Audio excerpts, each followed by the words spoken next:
Welcome to this exciting initiative inspired by the University of Central Lancashire, Media Innovation Program. But not only do we have media colleagues from the UK on the program, we have speakers and panelists from Turkey, Nigeria, Jordan, and Somalia. My name is Saskia Hill, and I work for Media24 TV as a content producer. Media24 is a proud co-host of this event with the University of Central Lancashire and Stellenbosch University's Journalism School. Today's program is inspired by clever academics and hardcore practitioners. We have online participants and you who have joined us here today in the Media24 Cape Town building at the Nasdaq venue. So welcome to all of you. Now, it's a joy for me to introduce you to Media24's Ishmet Davidson. He has been our CEO for the past 5 years, and his passion for media is the one thing, or should I say the only thing, that tops his passion or his accounting sensibilities.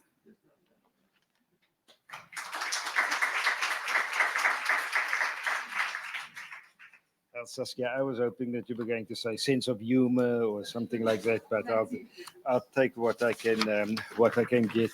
I must say that it's always extremely intimidating for me to sort of address a bunch of journalists, and especially when I see some of my own top editors in the room. I can see Leanne Wasserman at the back there, sort of just waiting for me to say, to say one word wrong, sort of a grammatical error, etc. So, but guys, Adrian, I hope you can forgive me. So, thank you very much, Saskia. Let me just get this, get the mic sorted.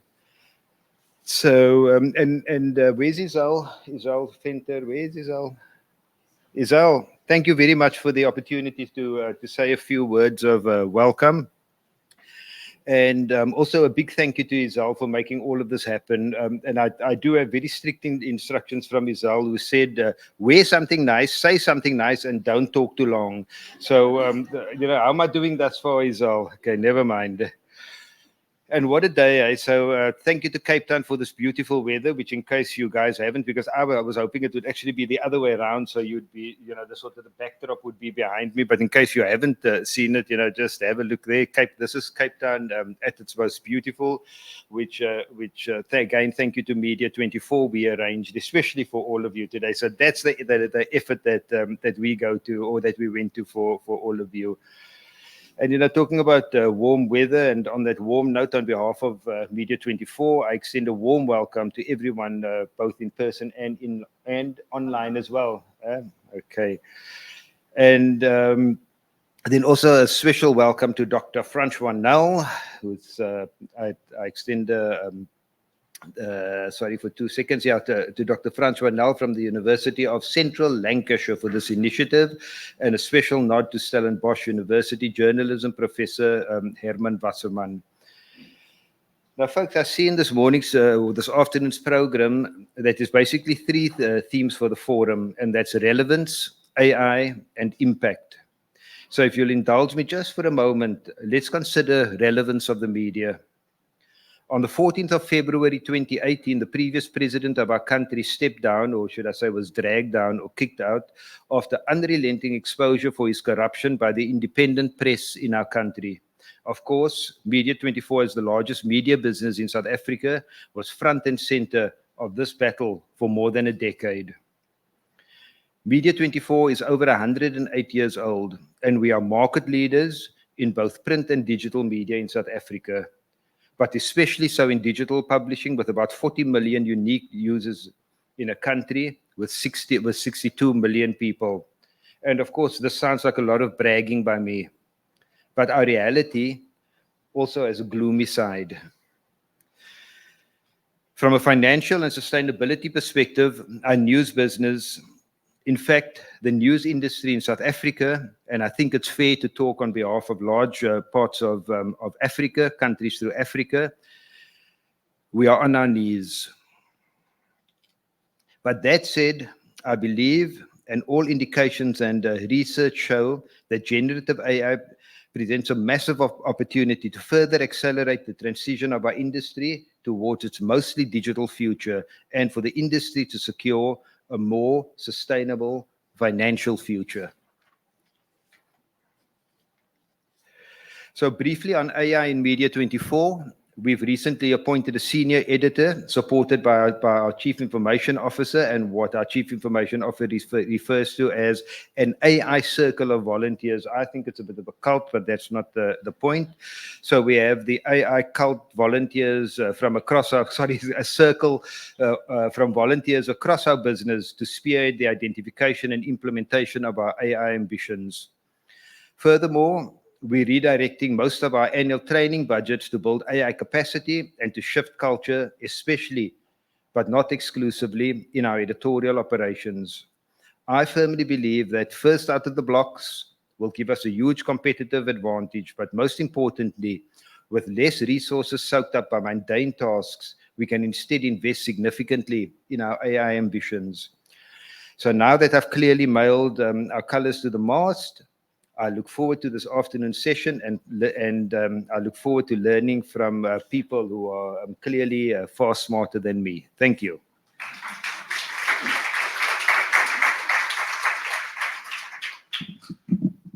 Thanks, Ishmet. Next up is Dr. François Nel. He is the leader of the Journalism Innovation and Leadership Program at the University of Central Lancashire. Born in Zimbabwe, educated in the US, South Africa, and the UK, he continues to work globally from his bases in Manchester and Cape Town. He is the mastermind of today's forum and will now explain what is going to happen here today, and then also lead the very first panel that is themed Relevance. Thanks, François. We are thrilled to get going. Thank you so much. My friends and family here in South Africa call me a Soti. For those of you who are English, that's salty. That's because you stand with both one leg on each continent, but I'll let my friends in South Africa explain to you exactly where that name comes from. When I look back, it's 30 years since I last was in this building and actually on this floor. I'd been came here as a curious reporter. I'd left the Charlotte Observer in North Carolina. Nelson Mandela had been released, and I came to cover the story like so many media people around the world. I came to Cape Town, and if you look around, you'll know why I never could ever leave. So, but I was thrilled that over the last 30 years to watch Naspers, Media 24 evolve. And today we're in a company that, just as you've heard from Ishmet, has not only committed to evolving from a newspaper company to one of the world's leading multi-platform publishers, technology companies with businesses around the globe and in many different areas, and as such is probably one of our best examples of an innovation within the media industry. But it's not only about innovation. They've also been one of the best performing companies in the industry. And that's been fascinating to watch. What is it? After my stint here, working at the university, I was lured to the UK, to the University of Central Lancashire, which was founded in 1828 as the Institution for the Diffusion of Knowledge. Some people say the first name debate was of the Institution for the Diffusion of Useful Knowledge. But we continue to be committed to that. And one of the reasons that took me there was it's also the oldest journalism program in England and remains one of the best. And so I have been thinking not only about innovation, but also about performance. What is it that Media 24 has been able to transform itself while other companies in the same market with the same access to talent, the same access to capital, have not been able to. And that's been one of the central questions in my career. What separates those with high performing and low performing? Some of you may know me as well as one of the editors of World Press Trends for the World Association of Newspapers and News Publishers.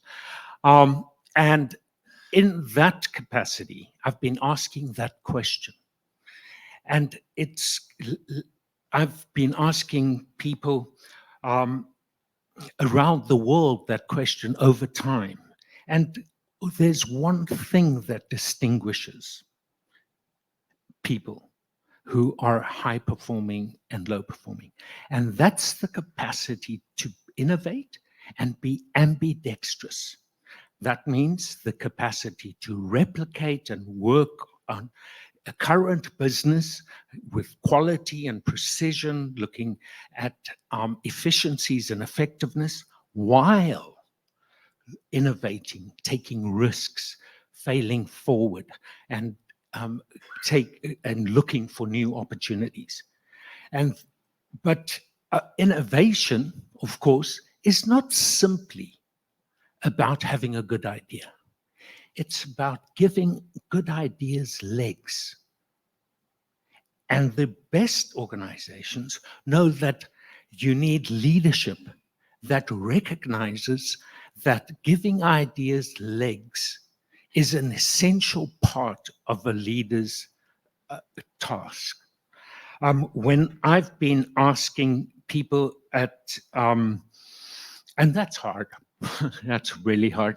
I've been asking people in World Press Trends over the years, some of you may have completed those surveys for us. What is the greatest threat to your organization's future success? I've been asking this year after year after year. In 2017, about 6 years ago, we were analyzing the data, and I thought the answer would be loss of advertising, user behavior, Google, Facebook. I thought it might be political interference and those things. And yes, they did appear on the list. But the number one answer was a culture of innovation. Leaders in news organizations around the world felt the biggest risk to their future success was not outside, but inside their companies. Their capacity to build a culture of innovation. Many of you know that set me off on a whole nother field of work. But about the fourth or fifth answer was leadership. And after I made this presentation at a World Association conference, WANEFA conference, somebody in this room, Jethro Goko, came to me and said, so that's all very nice. You're an academic. It's nice to tell us what the problems is. Why don't you come along and help us build a solution? So I said, and Jethro Goko from Zimbabwe was one of the alumni of a former iteration of the leadership program I ran. And I said, okay, I'll do it, but on one condition. I'm not doing it alone. We are going to build this as a community. And Adrian Basson was with us over a meal one day the next year, because Jethro wouldn't give up. And we started saying, okay, we're going to do it together. We're going to build a steering board of people, of innovators and leaders who are going to help us design the program. They're going to help us select the people. They're going to have skin in the game. They're going to be mentors for each one of them. And they're going to help us fund it upfront. And we're delighted that Jester Media in Zimbabwe was the first media company who said, okay, I'll fund 3 people on this program. Google News Initiative has been an amazing supporter of this program over the last 3 years and has supported next year. But we have had others, the International Media Support, the Denmark-based Media Association, and today we've got Jeremy Clifford here from Chrysalis, one of our members of our team who's invested a place for next year, and Laura Ayub from Jordan, one of our alumni next year, is also invested. This is a community, and many of those people in this community are here today and online. We are here in Cape Town for a 1-week innovation, a week of intensive study block on journalism innovation, and we're bringing together people who are tackling what I do believe is our greatest challenge: to balance these competing demands of relevance to our audiences, to our organizational missions, to our business models, and relevance to our societies and to our and as well to our workforce, with the opportunities and difficulties that we are going to encounter in the age of AI, but also thinking about the implications for our planet and our society. These are not easy questions, but they cannot be ignored and they cannot be addressed in isolation. And today, I'm delighted that we have panels online and in the room, and we've been able to assemble a fantastic collection of experts. So I'm going to go straight over to that. I'll be leading the first panel. With me today is going to be a member of our board and also a leader in residence at the University of Central Lancashire, Dimitri Shiskin, which many of you know is also an advocate for the user needs model. Along with that, we have Hadil Arya from Frontline in Focus in Turkey joining us, and Hadil is a recipient of a Google News Initiative Innovation Challenge Award, and she's going to tell us more about that. And then there are 2 participants from the program, which we're delighted to have here. Many of you will know Ivor Price from Food for Mzansi Group, who's born and based in Cape Town. And with us as well is Wanda Goodwill-Fala from Dikgang Publishers in Botswana. So this is our panel today, and without further ado, Dimitri, it's delighted to have you, my friend, and over to you. Thank you, Francois, and it's really nice to be with all of you. Although I'm in London, but it's really nice. I was just looking from my phone to remember when was the last time I was in Cape Town, and in 2016, BBC has done the first ever hackathon, which was not held in the UK, but Cape Town was one of the 3 African places where it was held, and I was delighted to say that actually the Cape Town innovators actually created something that was then published live, and it was just a very, very big milestone. And Francois was telling about innovation and how you enable others and all of that, and that was a big, big cultural change in the history of an organization which had a lot of cultural changes.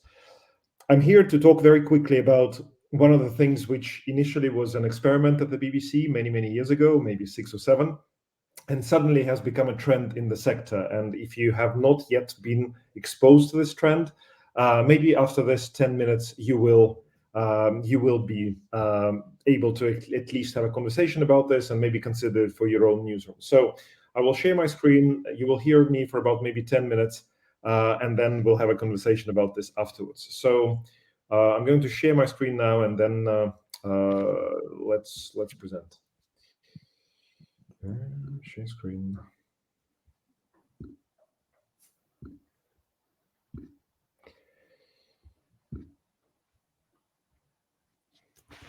I think it's loading now. Francois, tell me when it's loaded, all right?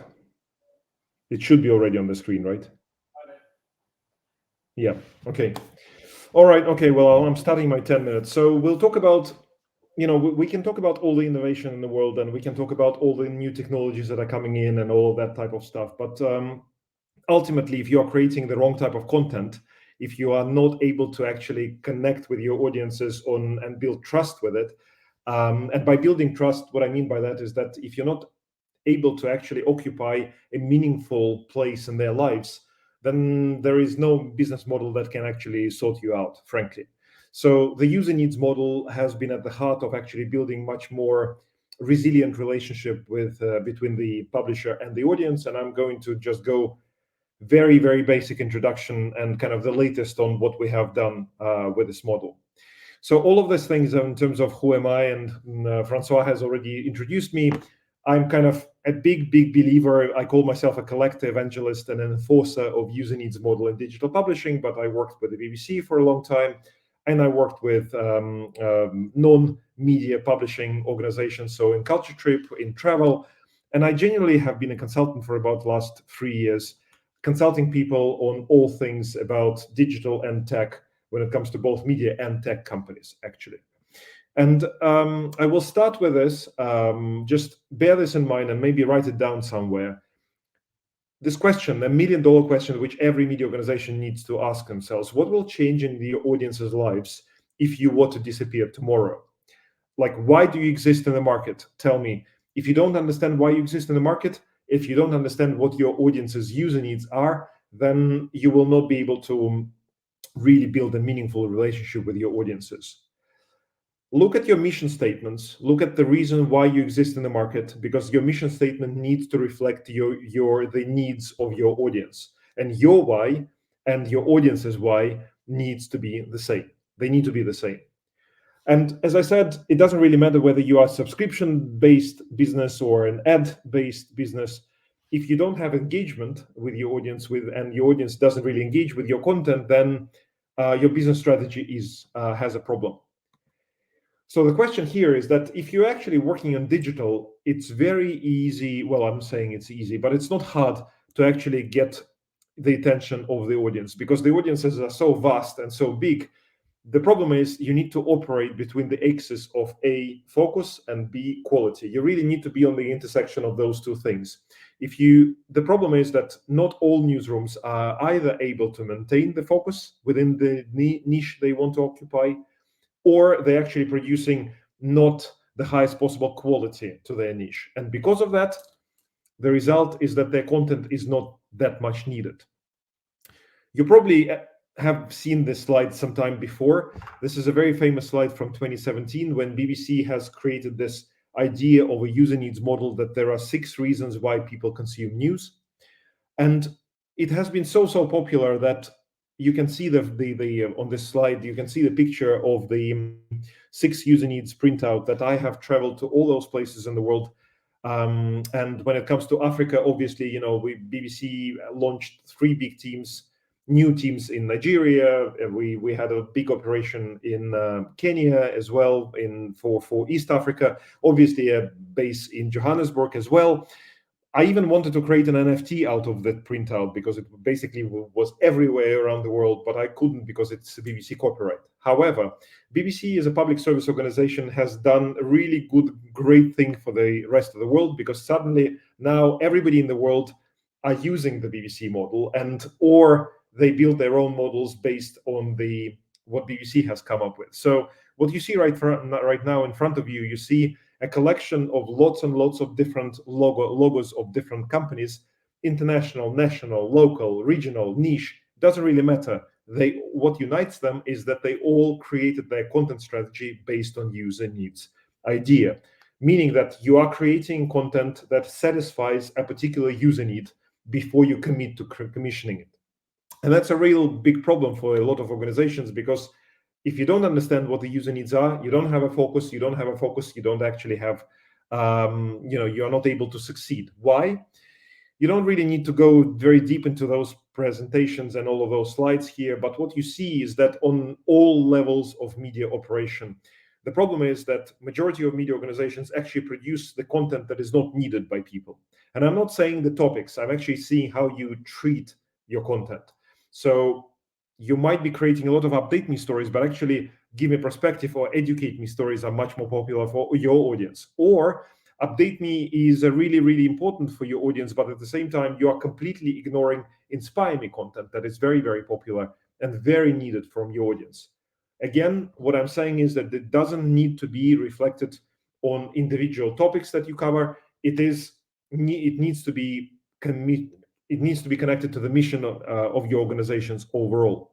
And I'm really proud that Nick Newman, who writes this really influential report every year about trends and predictions in digital publishing, he actually included user needs models as the trend in the sector in 2023 report. So he said that in 2023, we can expect more examples of user needs models driving new product development, not just content commissioning. And that's very true, because user needs model is something that really unites people and inside each and every organization. And you can really build wonderful bridges within your organization and push it to the same direction. Because if you are creating the wrong type of content, then it doesn't really matter whether your site is shiny or old or bright or new. It doesn't really matter, because the audience will still not be interested in that content. And I'm not talking topics, I'm actually talking treatments. This is the latest model of the user needs. This is something that you really need. Forget about the original BBC model from 2016, 2017. This is something very fresh, 2023. There are 4 reasons why people consume news. They want to know something. It's a fact-driven axis. They want to understand something. It's a contextual-driven axis. They want to feel something, which is an emotional-driven axis. And they also want to do something, which is an actionable-driven axis. There are 2 user needs in each of the axes. So there are overall 8 user needs available for you. If you have not yet been exposed to this thing, let me show you very quickly that this is not something new. This is everybody who has been in journalism for a long time. You already have been thinking about this. Your gut feeling was telling you to commission that type of treatment of the story or that type of treatment of the story.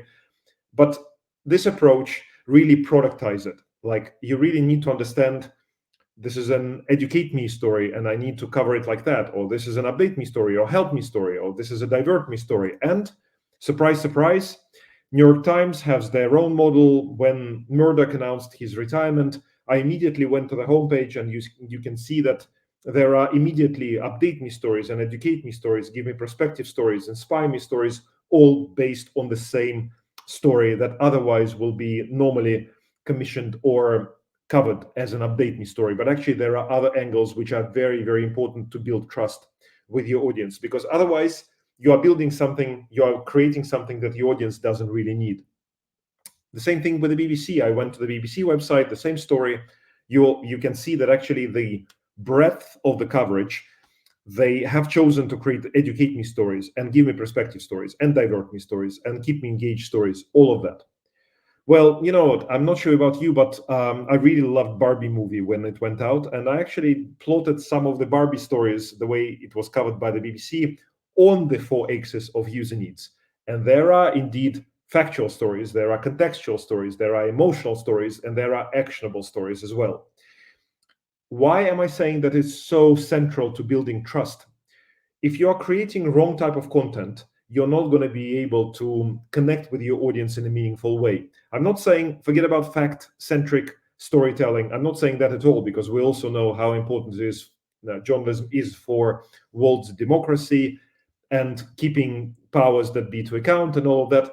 All I'm saying is, if something is happening in the world, don't jump into immediately creating an update me story, because maybe an actionable story or contextual story or emotional story is more important to your audience than a regular write-up. So in other words, you create the strategy, you identify the user needs, then you go into your topics and themes, and only then you go into formats. The trouble is that the majority of media organizations somehow forget steps number 1, 2, and 3, and they jump into formats immediately. And this is completely wrong. You need to understand why you are creating your content in the first place. And I will say that you need to be quite smart in the way you analyze your content as well. So in the past, we were only analyzing your content based on topics.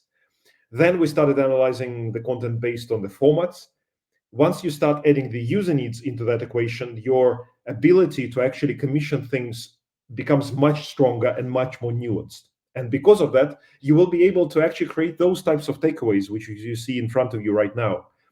Like this was a typical takeaway for one of the sites that we analyzed. Imagine this particular website created 3/4 of their output was in an update me form, and it was only creating 12% of page views. Come on.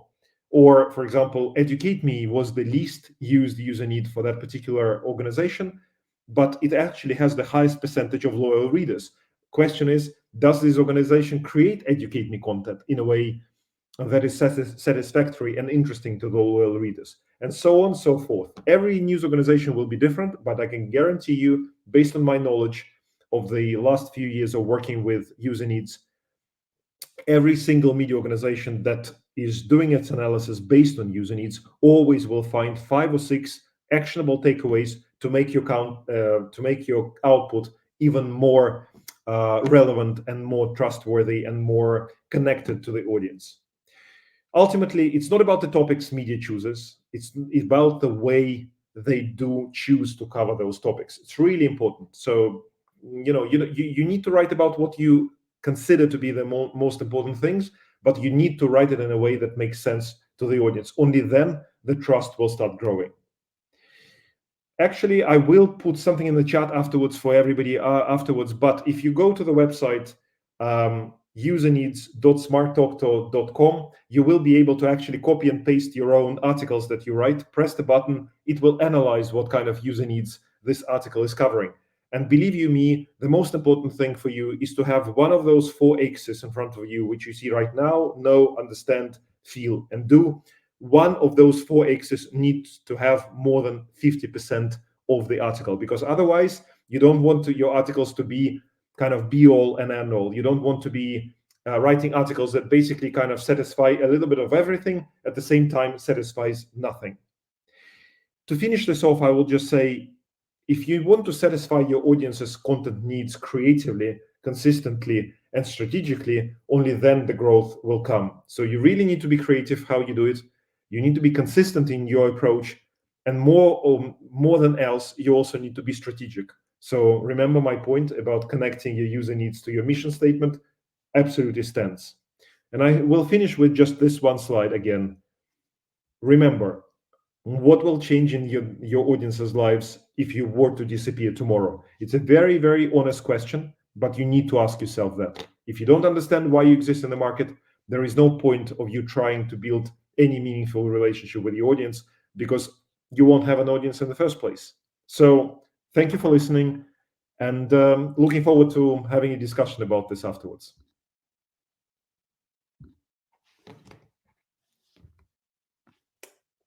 Time to speak to Dimitri, but it's my pleasure right now to hand over the forum to Herdil Arya from Frontline in Focus in Turkey, who has had to enact this challenge of creating relevant content in a very challenging market.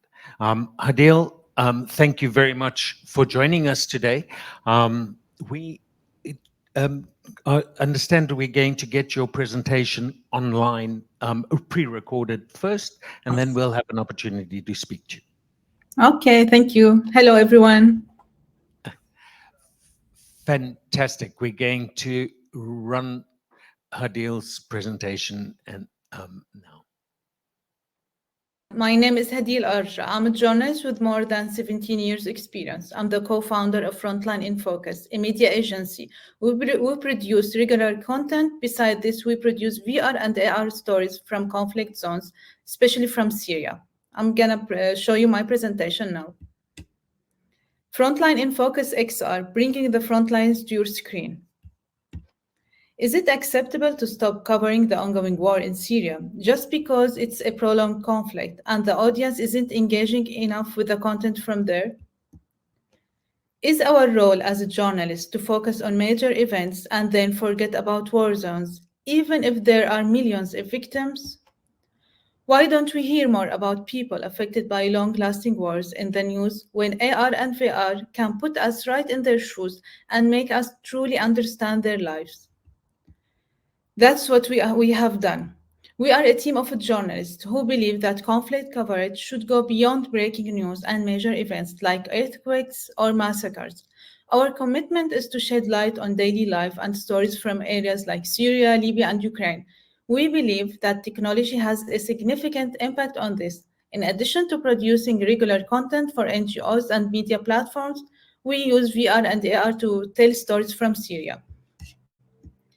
Next, we will watch a short video about our work. Frontline in Focus XR, bringing the front lines to your screen. A media platform combining virtual and augmented reality. It brings you stories and reports from war and conflict zones. It takes you to the site. All you need to do is put on the VR glasses, or you can watch a 360-degree video. Through augmented reality technology, all you need to do is point your phone towards one of your rooms, and you'll find yourself listening to stories from war zones or living the everyday life of a refugee. One that is simpler than you'd imagine, but more complex than a regular life. To the media groups and humanitarian organizations that would like to join the experience, contact us directly. The war is ongoing. If you can't reach those areas or don't follow current events, that does not mean it doesn't exist. Today, we'll transport you there, to the front lines of war zones.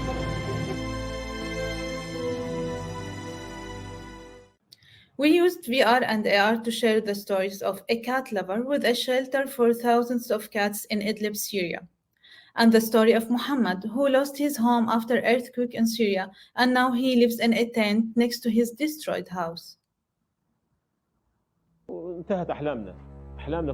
Our dreams are over. They are all over. We hated everything in this life. Our dreams are over.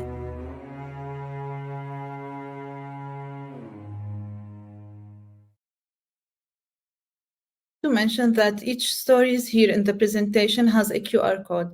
You can scan it and watch it directly on your mobile 360, or if you have a VR headset, you can wear it and watch the story.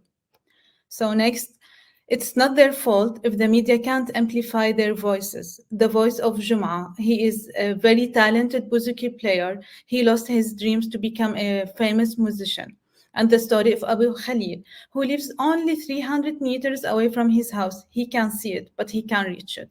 And the story of Abu Uday, since he lives in this tent for years, but he mentioned that this tent is never a home. The key of successful VR story is the main character, because survivors of wars are a true hero. This is Hiba. She learned how to sew the tent to protect her family from the cold wing. And this is Muhammad, 90 years old. Instead of spending holiday dinners with his kids and grandchildren, he spent it by himself. And those little children, instead of visiting this ruined castle on a school trip, they are studying in it on old plastic chairs. In 2018, we launched Frontline in Focus, a media agency providing high-quality content to clients, including Business Insider, SRF, NOS, UNICEF, WHO, IRC Care, Save the Children, etc. In 2021, after winning the Google News Initiative, we began creating AR and VR stories and launched Frontline in Focus XR, where XR stands for Extended Reality, merging virtual and augmented reality. In 2023, income doubled. We produced over 80 virtual stories and winning the Global Content Awards as the Startup of the Year. Beyond the technology, a world of stories, VR and AR. Why? To immerse an audience in the midst of the conflict for a deeper understanding. We taught ourselves these technologies, learned from our mistakes, improved our skills, and we are still learning and discovering. Producing VR and AR stories following the major news events is about gaining a deeper understanding of the aftermath. Our local reporters are at our core. Founder Khalil Ashawi, an experienced photojournalist, works with them in the field, providing training and contributing to our stories. Now I'm gonna share with you this video. It's examples of AR 3D models.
Scan this QR code to access an interactive VR story, a story of a little Syrian boy lives in a ruined school. This story follows the life of this young Syrian boy living in a ruined school.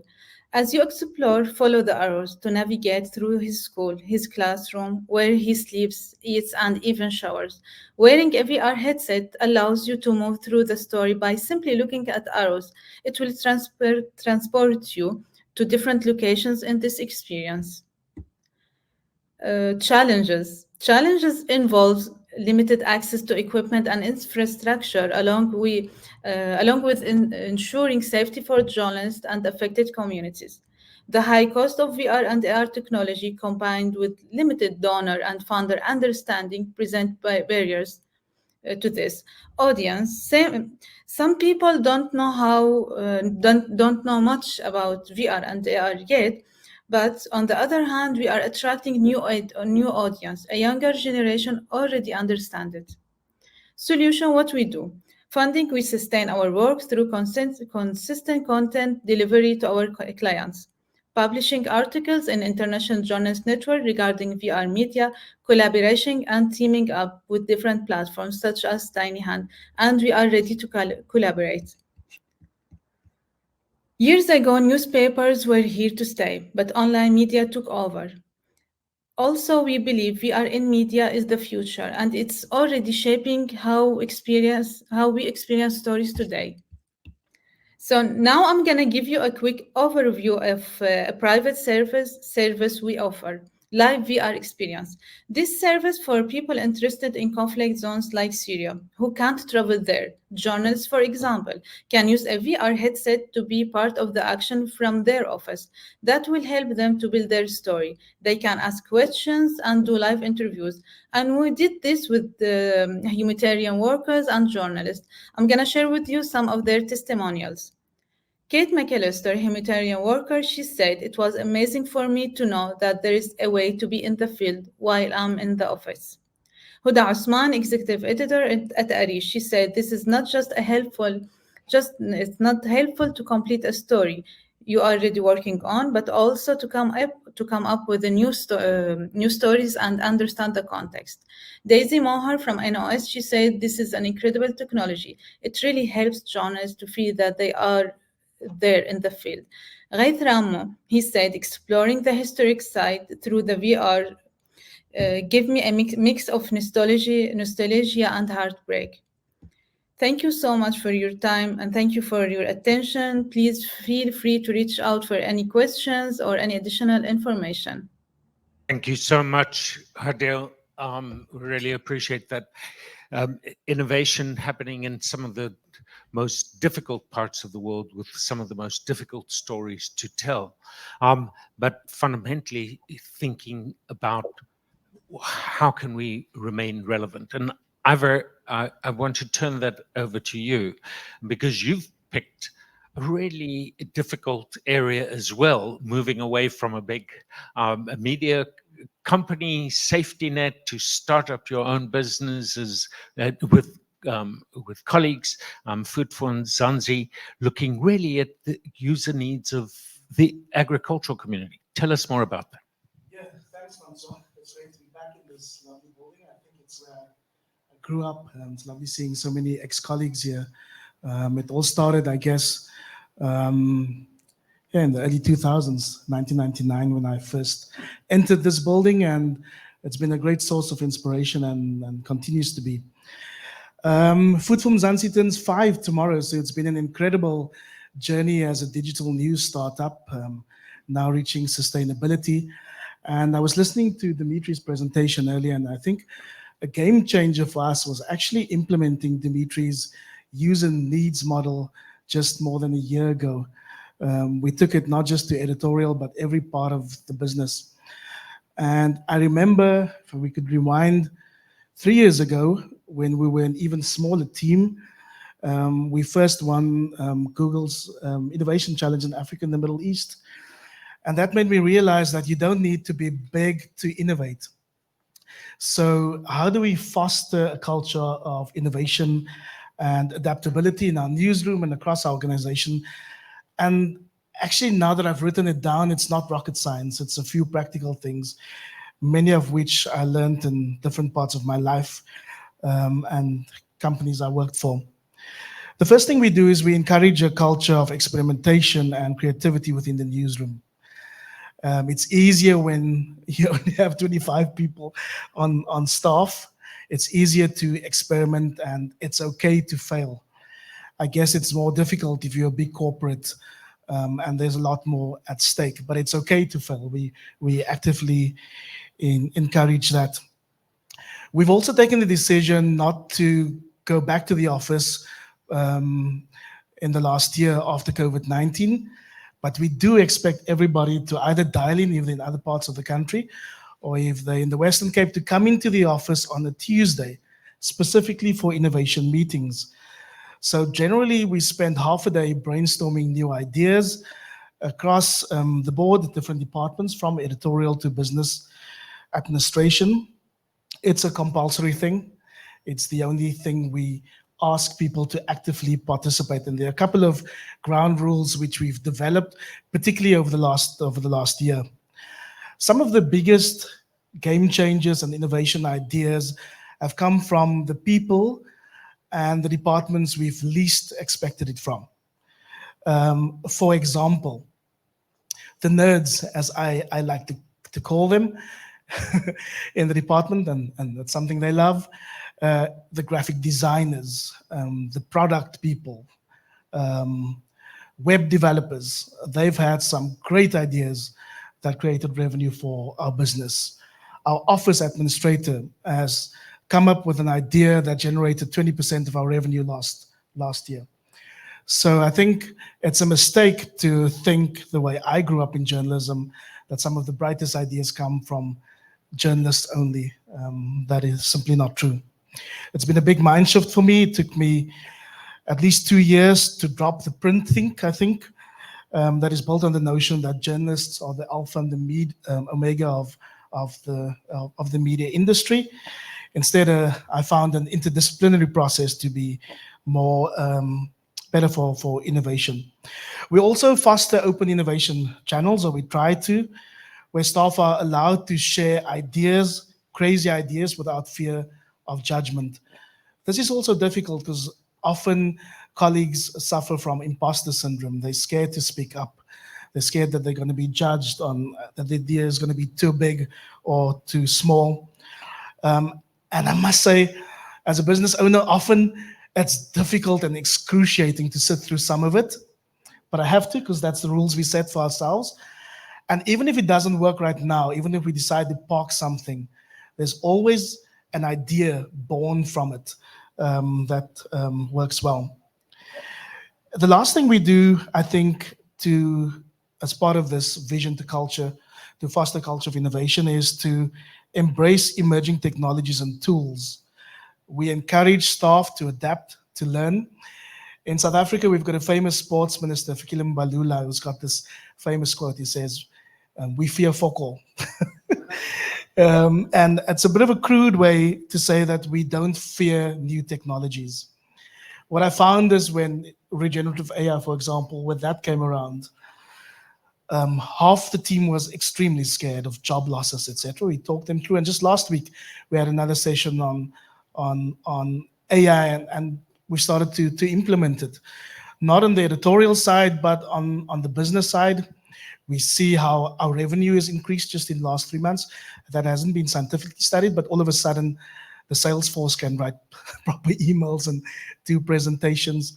I use it myself for emails to save time in the day. So that's just some of the things we do. Thanks so much. I'm sure there's lots of questions around that, but I want to just introduce and hand over to Wanda. You've been looking at relevance, and particularly around the workforce there at Dikgang. Tell us a little bit about your thinking and doing there. Thanks, François, of course. Hi, everyone. My name is Wandu Moronga Mod Wandile Pala from Botswana. I work as a publishing company. Probably not known to most of you, but yep, it's a big brand in my company.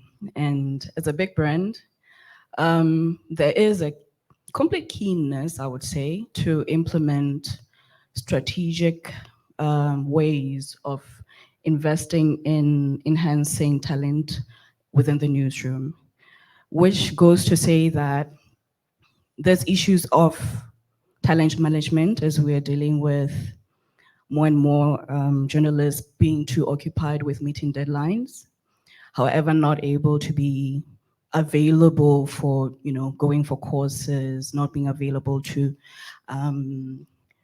even, I would say, self-improve and self-develop. So we've had to think around ways to make this possible for our human resource, because when I identified this as a problem, I was actually experiencing it personally as a sub-editor, mentor, train, mentor, and coach. But I felt I was failing in that mandate, and I had to figure out ways how to not feel like I'm failing as a performer, but to feel like, how can this be achieved rather than using the brick and mortar means that we're so accustomed to, it's so traditional, and how can we move away from that? It became imperative that instead of looking to leadership alone in terms of decision makers in the company, I had to go to the key people themselves. I had to perform and conduct a survey from within. I did interviews from the office, and the very people who gave me the solutions or the ideas towards the solution were actually the people themselves.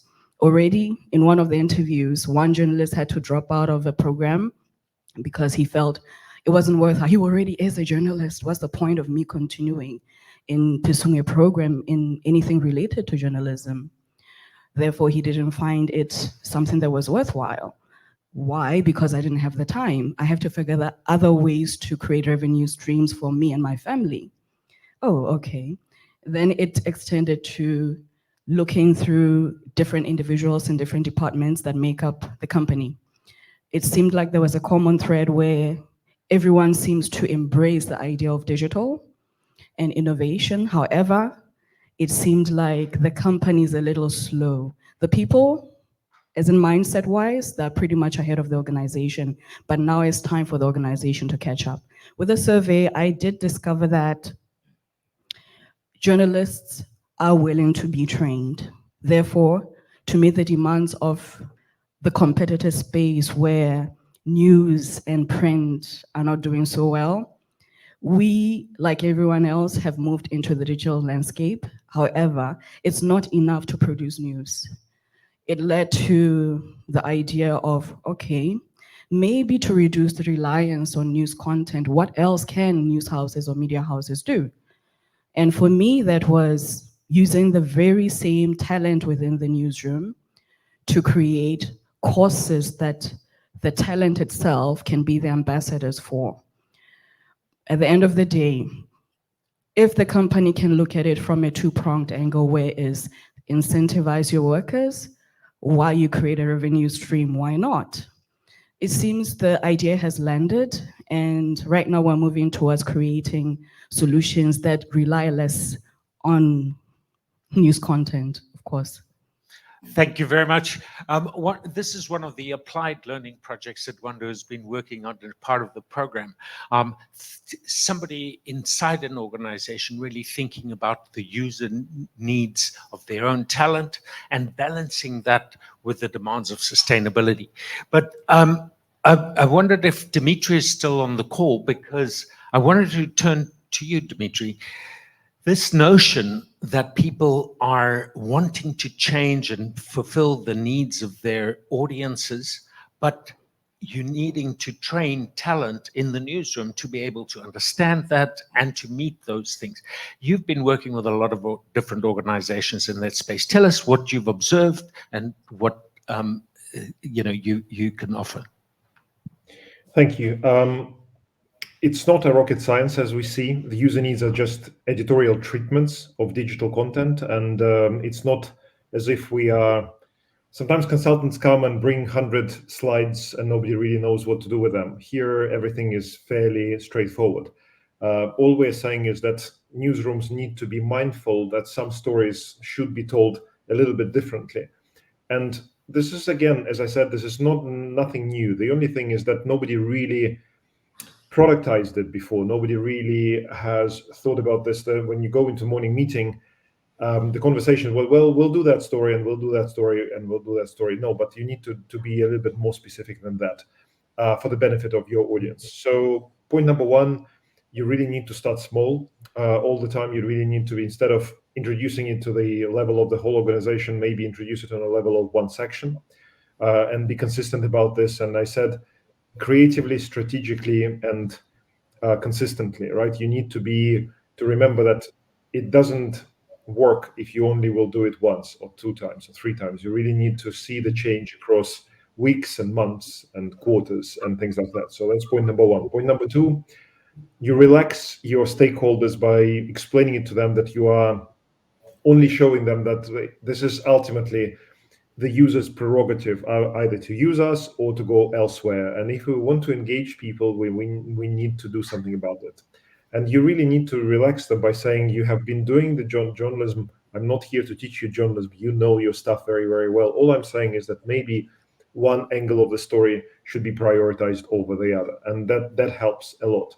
And the third thing is that, and this is actually not unimportant, is that if you are a change manager, say you are managing director or digital editor or head of audience engagement, you really need to make sure that your bosses, 1 level above you, 2 levels above you, they need to be demonstrably and proactively on your side all the time. So because we all know how newsrooms are constantly bombarded with priorities and everything is important. You can't work like that. There has to be a message from the board or from the editor-in-chief, what is the most important thing and how you need to do it. So I was really lucky that I always was very, very supported by my bosses, and I always hoped that I was able to support my direct reports in the same way. So those 3 things I would say. Please welcome our next chair, Jeremy Clifford, Head of Mentoring for UCLAN's Journalism, Innovation and Leadership Program. He has more than 30 years experience working in media, leading digital change in newsrooms being his core focus.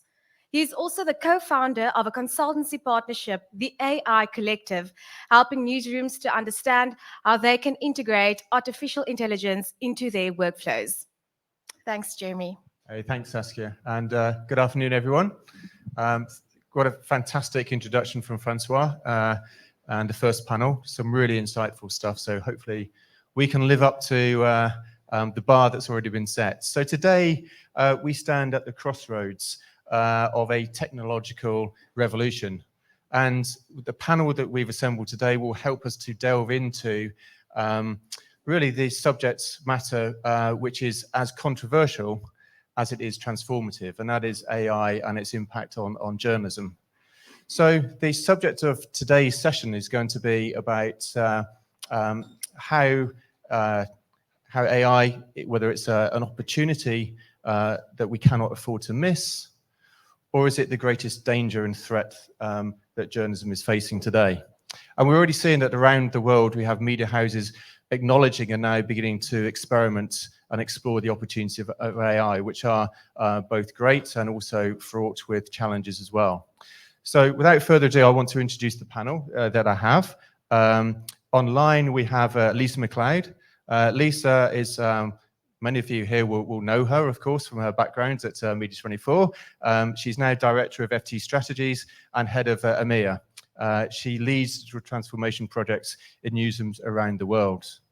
We also have online, hi Lisa, and we also have online Rowan Damon. And Rowan is Director General of Arab Reporters for Investigative Journalism, a media consultant with over 25 years of experience in television and digital production and training. She also has history working with Al Jazeera. To my far left, we have Toby Vermeulen from Media24. I did have instructions on how to say his name, and I know that I've got that wrong. So Toby, he's Group CIO of Media24, South Africa's leading media company, which we all know. Toby's at the helm of technology, strategy, and execution for digital distribution. He's twice been awarded the coveted CEO Leadership Award, placing a high value on people-centric leadership. Something which we've come to hear on the first panel about how we need to really invest in our people and look after them as we go through change processes. And then on my immediate left, we have Lawrence Veerkamp. He's a journalist, design thinker, founder of the Future Journalism Today Academy, and he's also the author of The Art of AI, a practical book about AI and machine learning for journalists and designers. He's also this week been leading the design sprint with many of the people in this room and has some fascinating ways of getting people out of their seats and doing quirky things, I think you've described it. So without further ado, I'd like to invite Lisa, please, to give us a short presentation sharing your knowledge of what you've learned about AI and its practicality. So thanks, Lisa. Thanks so much, Jeremy. Can you just remind me how long I've got again? I think it's 10 minutes. Is that right? Yeah, 10 minutes. Yes, thanks. Okay, super quick. Right, I am going to share my slides right now, and let's go. Can you see that? Yes, we can. Thank you. Okay, excellent. That's very, very helpful. Right, so let's talk a little bit about AI. So just a bit of background about who I am. I'm a director at FT Strategies. Sorry, I've also got a bit of a croaky throat this week. And have been involved in print to digital transformation projects and strategy for many, many years around journalism, including at 24.com. So I do probably know some of you and definitely know Toby. So very nice to see you, Toby. And I could listen to Jeremy pronouncing South African names all day long. That was fun.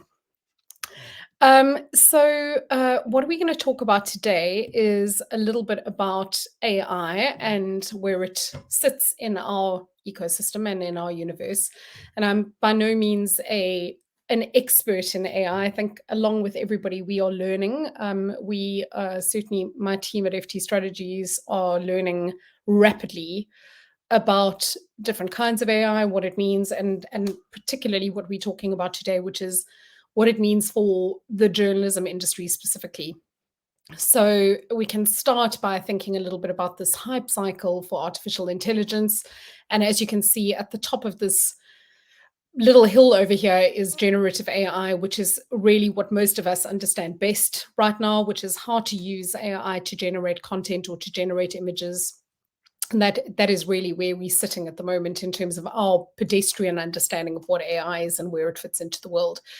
And what we can expect, I suppose, looking forward is what we call the trough of disillusionment. And really what arises, why that arises, is people starting to feel nervous, feeling scared. We have all heard the same thing over and over again about what does this mean? Will I be losing my job? And am I going to be replaced by a robot journalist, for example. So we do have a very unique talent in this industry for sort of reductionist thinking and commentating on these type of things. But I wanted to just talk through today a little bit about why we should be interested in AI from the journalism perspective. And as you say, Jeremy, it is partly opportunity, it is partly threat. And where we choose to position ourselves, I think, on that scale will make all the difference in our respective organizations and in terms of our own careers and where we go from here. So what we do need to remember, first of all, is that reader behavior is changing. Now, Dimitri just did his brilliant session on user needs and trying to think about how users use content and what they actually need from us is really, really important. So one of the things we've experienced, for example, is the main way of getting to news. If you look at the graph on the right-hand side or the illustration on the right-hand side, you know, we have for many years experienced sort of thought about readers coming to us directly to actually get news from us. And at the moment, where we sit is that 75% of our readers access through the side door. In other words, they're getting to our news from lots of different places. And there are lots of things that can happen along any of those journeys, and they can be distracted and they can lose interest. And, you know, these are the type of things we battle with on a daily basis. And using all those side channels means that we're also subject to lots of other pressures in terms of how we're distributing news. But it's really important for us to think about things like how readers are accessing our content and what we could do to make things better for them. Spotify, great example down the bottom here, for example, that your favorite podcasts you could actually listen to in your home languages very soon, whatever that may be. So this is a disaggregation of news and content in the way that we understand it right now. Yet again, we are in line for a major disruption. Very quickly, I think this is one of the most useful breakdowns that I've seen that my team put together, which is just a very simplified view of AI use cases. And for us, we're thinking around it in the form of editorial and what that looks like. So that's generative AI. Gen AI is generative AI. That means focusing on creating new content. Okay, so using existing language models to actually create something new. Data-driven use cases coming out of that. Commercial is more about predictive AI. So this is where we're thinking about leveraging historical data to forecast future outcomes. Okay, so predictive AI is much more useful in a sort of a business sense in terms of coding, in terms of technology, etc. And then operations optimization, and that is where we talk a lot about automation. So, a very crude example of that would be some of the early attempts we've seen at automated page layout, for example. I imagine that we're going to see a lot of innovation in that area, and we're going to get a lot cleverer at doing those type of things. Just interestingly, a survey that we just did at FT Strategies, signing people up for various of our AI webinars that we've been doing over the last couple of months. We surveyed about 1,000 different publications or representative of publications. And what is really interesting about this is that unclear strategy is one of the main blockers to reaching AI goals. I don't think that should really surprise any of us necessarily, but I mean, the combination of an unclear strategy and how well defined is your AI strategy, maybe 4% said that they've got a clear embedded vision and strategy.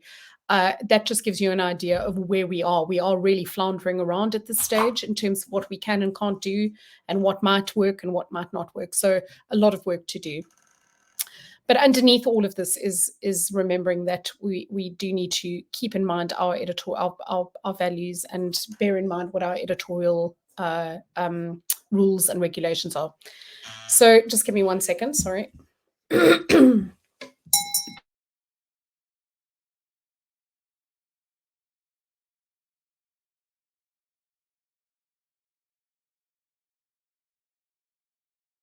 Sorry about that. I had a mystery ghost door opening in the middle of my presentation. It was squeaking and not the best. So the things that we need to think about when building an AI strategy are firstly to try and understand what the opportunity is. Secondly, very importantly, is about testing and learning, and that means running experiments. This is something we're not that great at doing in our industry, is trying new things and just experimenting and giving it a crack. Adding structure is very important, and then finally building capabilities. So developing people, processes, technology, and data, and that in turn creates some confidence in what you're doing. I will skip through this, but I will definitely share these slides with you, and you're very, very welcome to have a look. I just wanted to get onto one or two before I stop, because I think I only have about 3 minutes left. But certainly important to have an actual strategy in your business for what AI is going to do for you. I think Ivor put this very well earlier. And think about the publishing value chain and where you might be using AI. So for example, content production, what are the example use cases in content production? Things like headline generation, SEO automation. I've seen some amazing technology out there that could be so useful to us as an industry, where you can just short circuit some of that stuff and actually just make your product so much better. And that is, that's nothing to fear. Audience engagement is another one. And then you'll see some of these are some of the things that the FT is doing, looking at recommendations, looking at semantic search. We've got a use case in our building already where we're using semantic search on some of our products. And in actual fact, I saw some stats the other day, not of the FT necessarily, but a publisher using semantic search saw 165% uptick in search traffic as a result of having a semantic search running, and that is driven by AI.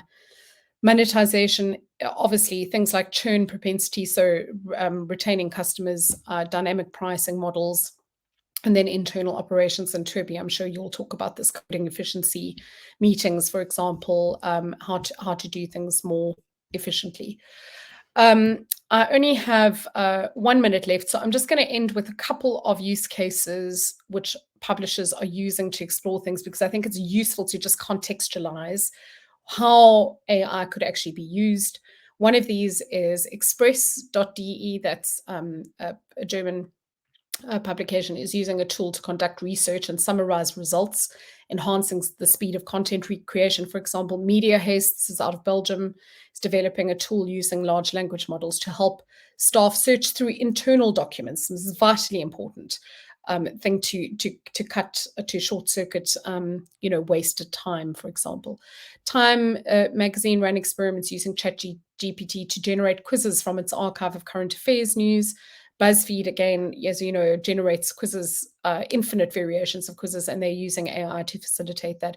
And Schibsted, and we saw this in Oslo last week at the Newsroom Summit, is using generative AI to generate and insert summaries at the top of their articles. And that is proving incredibly popular, actually. It's actually resulting in a lot of extra engagement onto their articles. So some very useful use cases.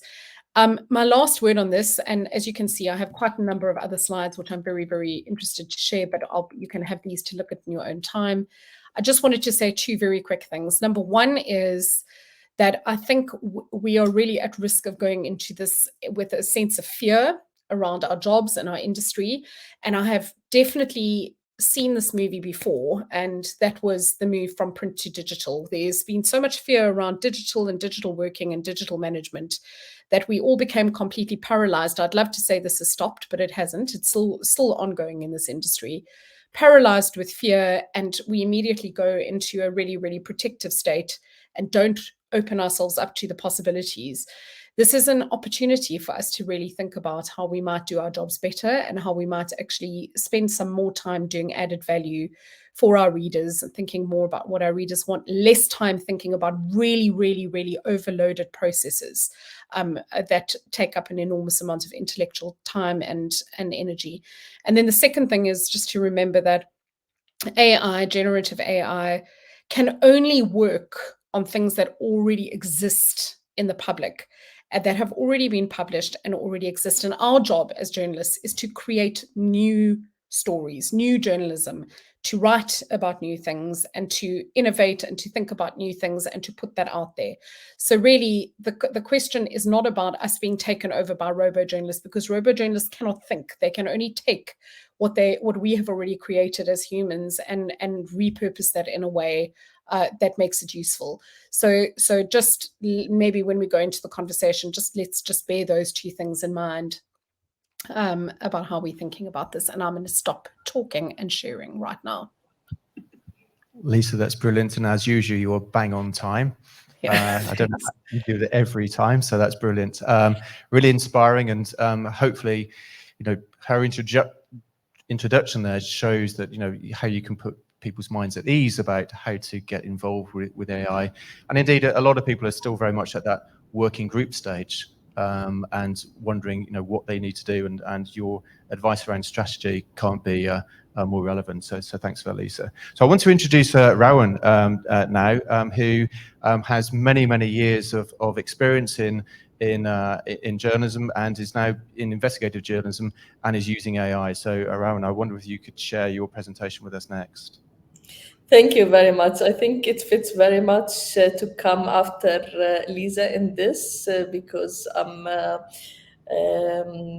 me try to do this. So to share the full screen of mine. Yes. Let me try. So,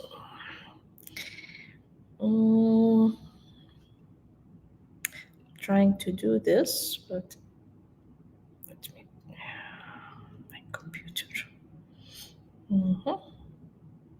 To help to fill some of the space. So I'm interested actually in involving people here. So who here thinks that AI is a positive force for journalism? And the second question will be, and who thinks it's a threat? So I'm interested, hands up if people think it's a positive force for journalism here. Yes, it can be. And who thinks it's also a threat? So probably 100% or 70% think it's a positive force, and about maybe 20% think there's a threat associated with it. We'll see at the end of the presentation whether you've changed your minds, of course. I think we're now ready for the presentation. I'm trying to click on present and then share the screen and share the whole screen, but it's not coming on. So it's StreamYard or entire screen. So I'm choosing the entire screen, but it's not working. Let me do it without the screen thing, I think, and we can share to everybody our AI strategy. That might be helpful as well. That's great. Yeah. If you just want to talk, then that'll be fine. Yes, let's do this. Okay. And I'll share with everybody the presentation later, and they can access our AI strategy. So basically, I'm based in Amman, Jordan, and I'm heading Arij. As you all know, Arij is Arab Reporters for Investigative Journalism. It's a regional organization working in all of the Middle East and North Africa. And our approach was that we applied to this Google News Initiative Innovative Challenge in August 2022 because we wanted to build our own strategy on AI and to adopt artificial intelligence within our field, especially in Arabic language. So we went through from development to features to AI maturity tests to see how much we are mature to do this. And one of the first things we have done is to come up with our own definition of what it means to our team in Arij. And, Laurent and Tom from Fathom helped us so much. So I'm so happy that Laurent is with you at the stage in Cape Town. So we came out with this definition that it's a set of technologies that can assist and empower the Arij team by providing automated insights and support for carrying out a range of editorial, operational, and communicative tasks. So in any use of artificial intelligence within Arij's work, fundamental ethical standards must be considered. And we came out from this definition after our team came up with this definition. After that, we started with setting a baseline, analyzing existing needs within our organization and how to overcome those challenges, how to stay ahead of the trends, how to innovate, and how to keep the quality of journalism we are working within.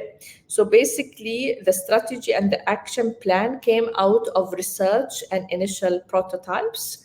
The core team contributed into this, and the most challenging was how to deal with the Arabic language and the Arabization of existing tools and collaboration within this, with the identifying of the challenges, objectives, and scope into this.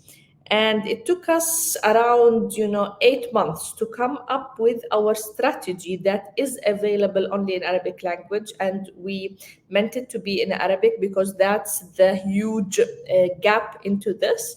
And then we started, it wasn't only for us as an organization, we are a small foundation focusing on training investigative journalists and fact checkers in the region, but we wanted it to be from the small to medium-sized newsrooms in the region to benefit from this. So we partnered now around 34 newsrooms in the Middle East and North Africa, set their baseline using our maturity test that is available. And then now we are also having our forum in Amman, Jordan, in the first 3 days of December, where many of those newsrooms will come and they will meet together to start the training and adopting of the AI strategy, each for its own priorities. And we also parallel had a core team that we call them our AI champions, and they are from the 5 different departments. So 5 people are the AI champions, where they learn more about this and do advanced work into testing. That also Lisa mentioned, that we as an industry are not the best in always testing new ideas. And so we did a full-time line from the raising literacy among our team, and then slowly among journalists and fact checkers, and support the small to medium newsrooms to engage with the AI technology, reinforce using AI tools among our network, adopting and developing AI tools into Arabic language. And also there's a big discussion that should be done in the non-English language and AI, especially, for example, Arabic language. We have different accents and different dialectics within the Arab countries that is sometimes used in the written, and then collaborate with stakeholders like partners to implement AI solutions and innovation, because we as an industry, and especially civil society, independent media, has also less sources and resources, and need to have partners to engage with, network within the community, continue the training and capacity, and update this. Maybe this is the kind of strategy that is really needs continuous updating, and this is why we came out not to print it as a book or a pamphlet, but to keep it as a live online website to do this. And so basically we made different measures on how to assess this, focusing on accuracy, efficiency, user satisfaction, impact on the content, audience participation, and cost saving as well. And maybe for organizations, media outlets, especially small to medium in Cape Town and globally, our recommendations would be, if you are starting as a newsroom thinking about building your own AI strategy for your team, is one, to keep it simple, focus on thinking about problems, make it memorable, find your own framework how to work on this, explore, create prototypes for different ideas, test and iterate into this, understanding the level of knowledge and understanding of the AI within your team. We faced at the beginning some resistance, to the extent that one of our team members told me, I don't want AI, Rawan, I want HI. And so I said, what's HI? He said, human intelligence. We need human intelligence, not artificial intelligence, within the work of the team. So you will face some resistance from people, focusing on ethical AI, how fundamentally ethical standards must be considered, and keep the main pillars of what you are working around. What we are trying to do in 2024 is also to find awards within the media outlets to compete together, continue in the literacy by diplomas and fellowship targeting investigative journalists and fact checkers, and mentor this, because AI, as you all know, is like a sword that is from two sides. You can have a lot of threats by using AI in surveillance against investigative journalists and fact checkers, and we have noticed this in our region, and also in digital harms, as well as us using it. But nowadays, almost 75% of newsrooms around the world use AI tools somewhere in the news process, and we should not be late in trying to be ahead into this. Thank you very much. Rowan, thank you very much. That's almost like a playbook for what Lisa was talking about, wasn't it? So, people should really learn more about what you're doing there. I want to introduce my two panelists here, and Toby, with your newfound status of circle leader.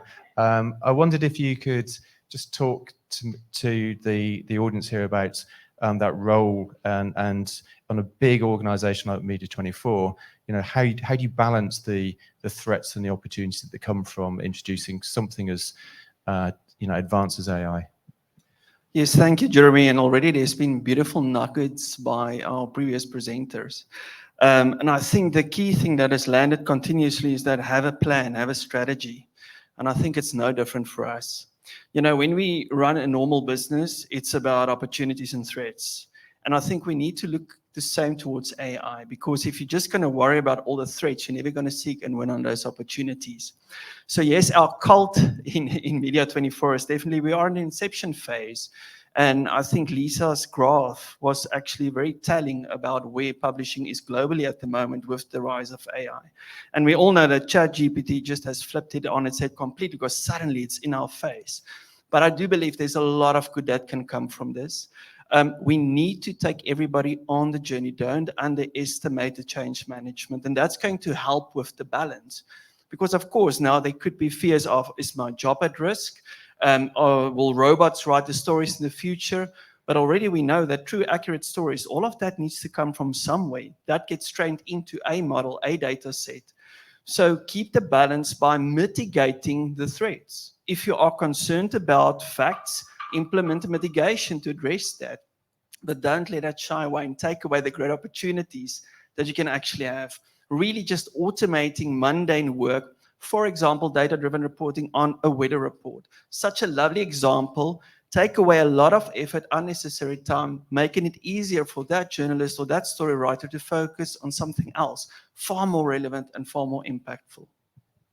Yeah, it's really good in terms of, we don't have to be that innovative. We don't need to be trying to think of the next greatest new thing. We can use it to change some existing practices. Yeah. So, Lauren, you do a lot of teaching around this sort of thing, and your book. Can you just elaborate on your view as to how we should view AI? Yeah, and yes, I can. And well, thank you for being in. And I must say, this is the best ever view I've ever had while being on stage. I might be a bit distracted, but I think you can obviously feel.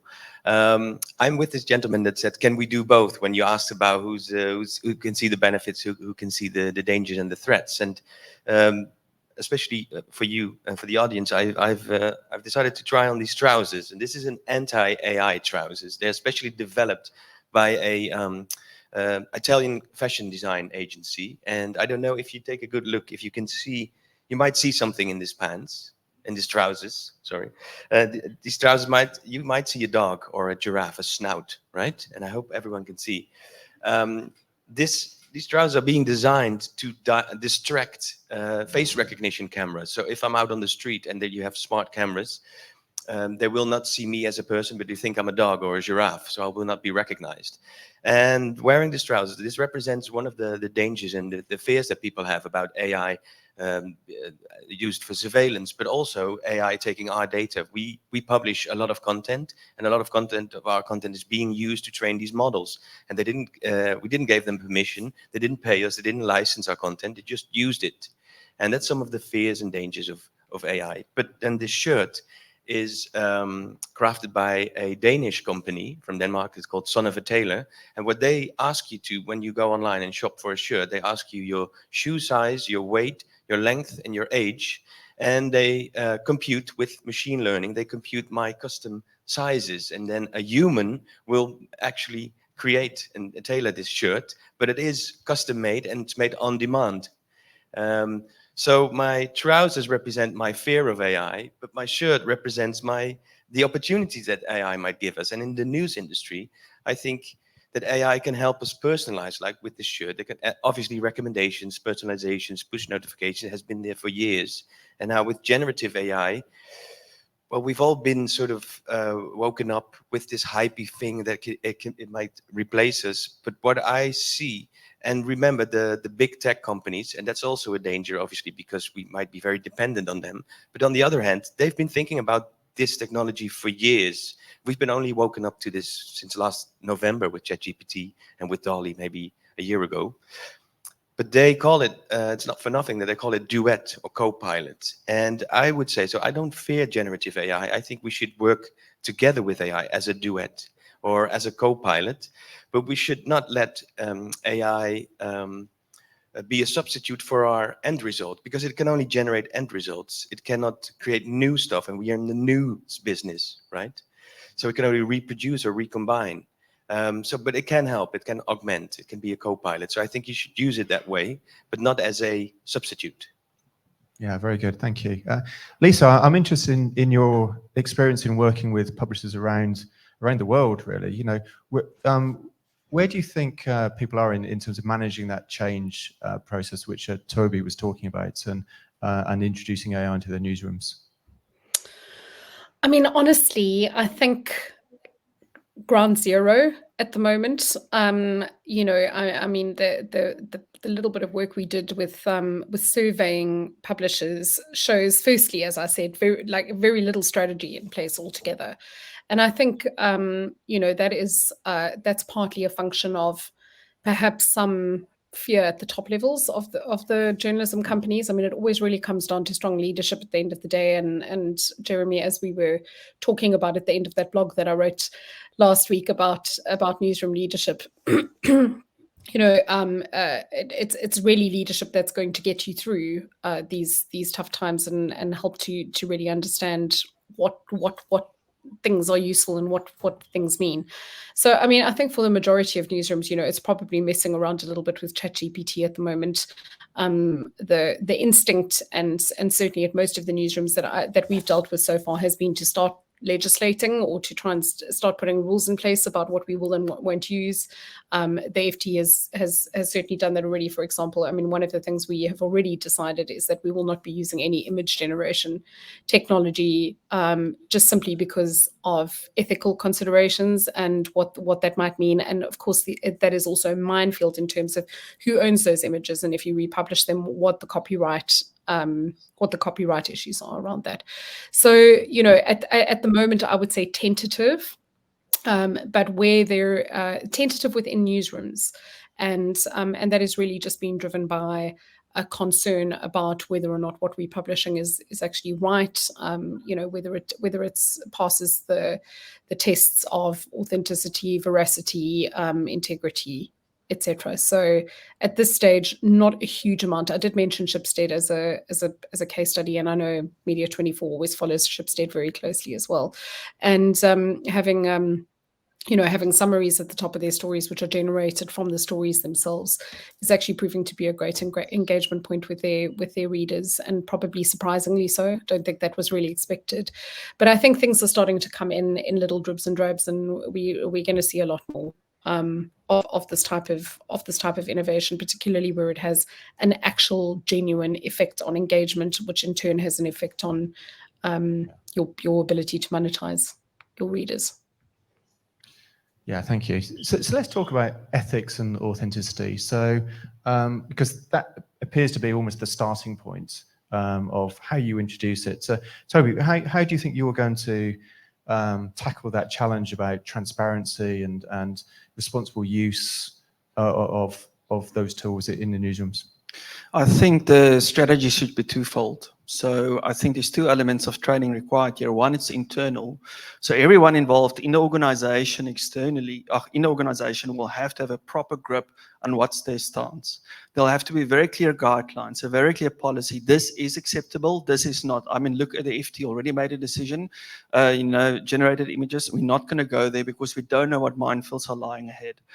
The second part of the education, I think, is actually to our audiences, those audiences that we love, that we write for, that we serve. We need to play open cards with them as well and actually educate them as well. So if we do leverage AI, let's be very transparent on how we do it. Show them this is how we do it and this is why we believe this add values to you or add value to you. Look at those needs model. What is really satisfying a need for that reader? If you can then tick that box, so for me it's twofold. Start at your own front door. Make sure you have a very firm framework that you will abide by and honor, and then do the same for your audiences so that they are part of that journey as well. Rowan, you obviously introduced all of your workforce, your team into right at the start of this. Can you just talk us through that process in terms of how you establish guardrails about how to use AI in your business?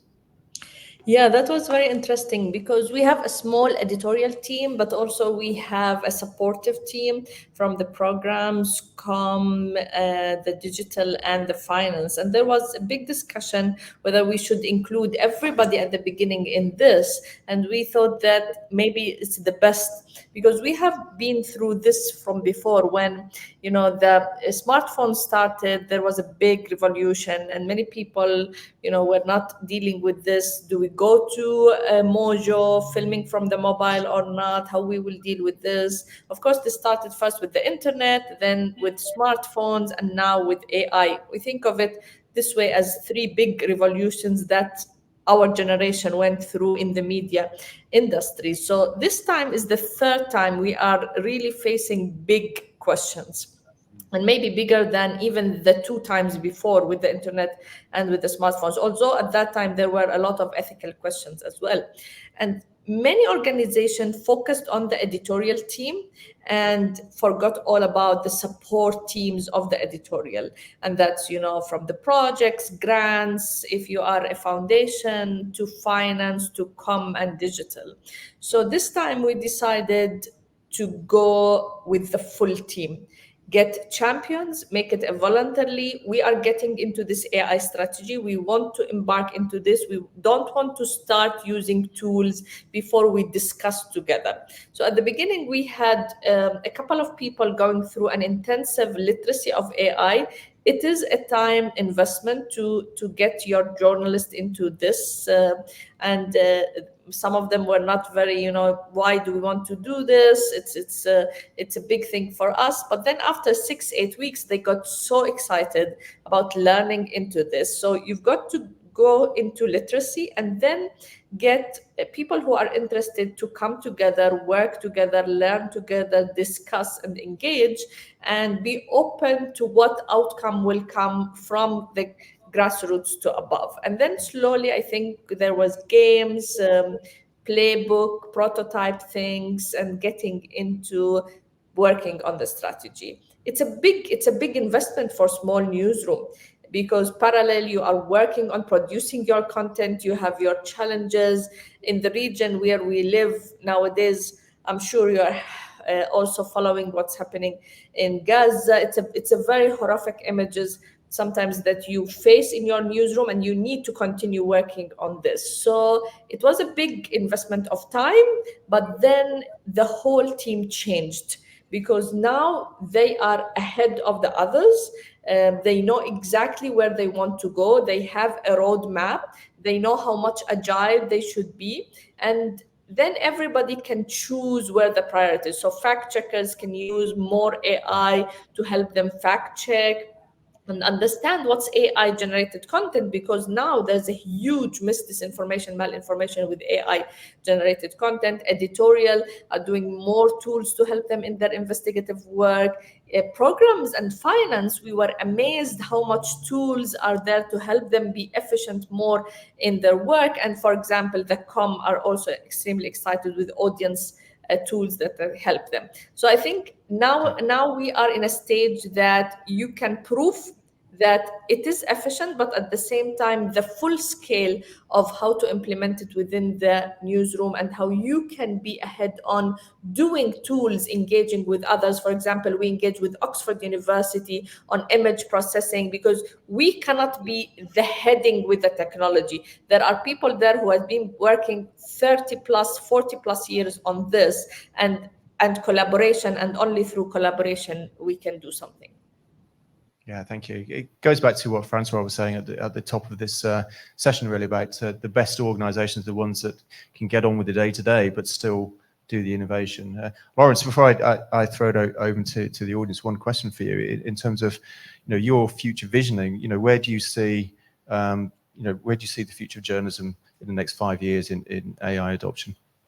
Well, thank you, Jeremy. That's one of the toughest questions to get, but I'll try That's to why you're answer here. it. And what I think is very encouraging, what we heard from Lisa and from Rowan and also from Toby, is that I think almost every newsroom now is, say, responsibly or cautiously experiment with new technology, and to me it's a sign of maturity.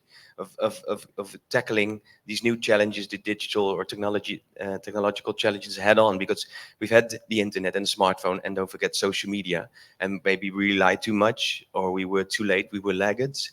And now everyone sort of, every newsroom has matured in a way, and seeing we need to find opportunities and need to think about danger. So they've got guardrails in place, like principles and guiding documents on where not to use and where to use AI. And I think that's firstly, that's a good thing.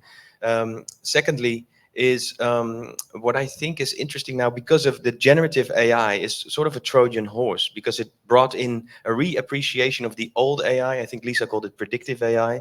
I've learned that people call it discriminative AI. It's the predictive or the pattern recognition, the object detection in imagery and stuff like that, that can sort documents for you, look for entities. Sort of the old AI is being reappreciated, and I think many journalists are being welcomed to that kind of knowledge. And I think if you experiment with it, what many newsrooms are doing with, it could be cults or circles or whatever you call it, that's a good thing, because it opens up the hood and people can make informed decisions. And it's really, really great that you can say no, but in an informed way, instead of, I don't want to go into that. And I think for your initial question on the future, I think so there will be a reappreciation of this old AI, the discriminative AI. We will find ways to use generative AI, but it will be limited, I would say, for summaries, for transcriptions and translation, stuff like that. But there is something that's called private GPT, where you can use sort of the power and the conversational characteristics of these large language models like ChatGPT, but you can use it on your own data, on your own archive. And so there's no external party. You can do this independent.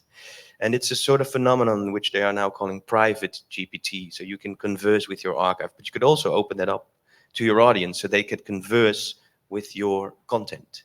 And I think that might be an interesting avenue to explore for newsrooms, the private GPT. I hope that answers your question. Yeah, I think it does. So I've been told I've got about 1 minute, so I'm going to ask the audience one question. So I'd like to see your opinions now, which is, do you believe that generative AI can enhance the quality and depth of journalistic contents? Hands up who thinks it can. And those that don't. Okay, so still fairly emphatic that people think it's a good tool for AI. So look, I'd like to thank my panel. Rowan, thank you very much for sharing your thoughts. Lisa, as ever, thank you. Toby and Lawrence, and thanks very much to the panel. Thank you. Thank you, Jeremy. UCLan visiting faculty member Sarah Hartley is a journalism entrepreneur and experienced news executive. She specializes in increasing climate literacy within the digital news industry.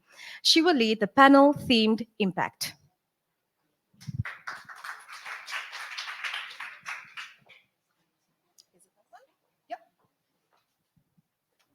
Thank you, and thanks for the intro. It's a good start. Thank you. And thank you very much for having me here at Media 24. I always enjoy being in Cape Town, and I always say that actually fate brought me to Cape Town. So the first time I came here was quite a strange occurrence as the winner of an innovation competition, and the prize was to come to Cape Town. And when I came here, I fell in love with the place, and I've been back many times since. So thank you very much for giving me the opportunity to visit again. We've got a great panel today. We've got 3 great speakers from across Africa. We've got a lot to get through. Climate and the environment and our impact on the world is quite a big issue. So bear with me. There will be drinks afterwards for recovery. So just keep with me. But before we get started, as a bit of a benchmark, perhaps just could you give me a show of hands? Are environmental considerations important, a priority in your newsroom? Doesn't matter if they're not, but I'm just interested to see where it sits on your agenda. So if they are a big priority for you, can I see a show of hands? Okay. It's perhaps not the highest priority, but perhaps it should be, and perhaps we 3 can change your minds. I'm going to ask each of our wonderful panelists to introduce themselves as they go into their presentation. And we're going to start that with Chidi.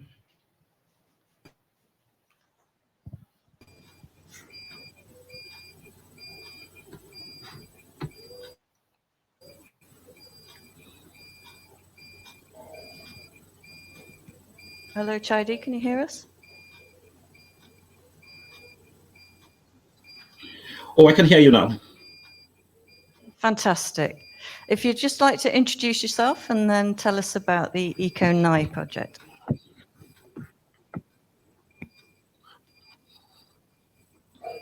Okay, I'm Chinedu Chidi, the program coordinator for Eco Digital Geojournalism platform. We won the Google News Initiative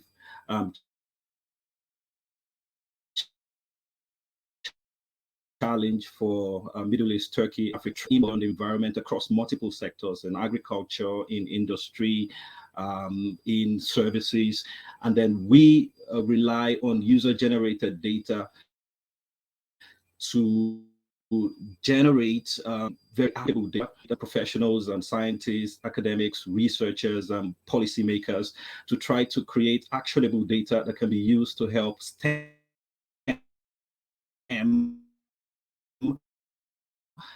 its devastating impact. So that's what we do. I think we're having a bit of dropout with you, but I know you did pre-prepare something for us. So I'm wondering whether we can go to that and try and come back to you afterwards for the questions. We're just getting a bit of dropout on the internet. Bear with me, let's see what we can do. Can we do that? Okay, let me see if I could make that a bit better.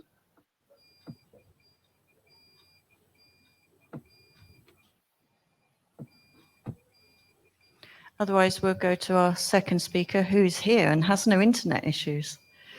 And we can come back.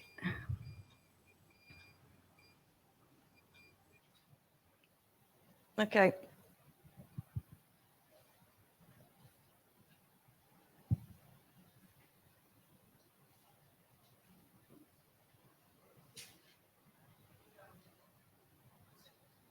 Okay.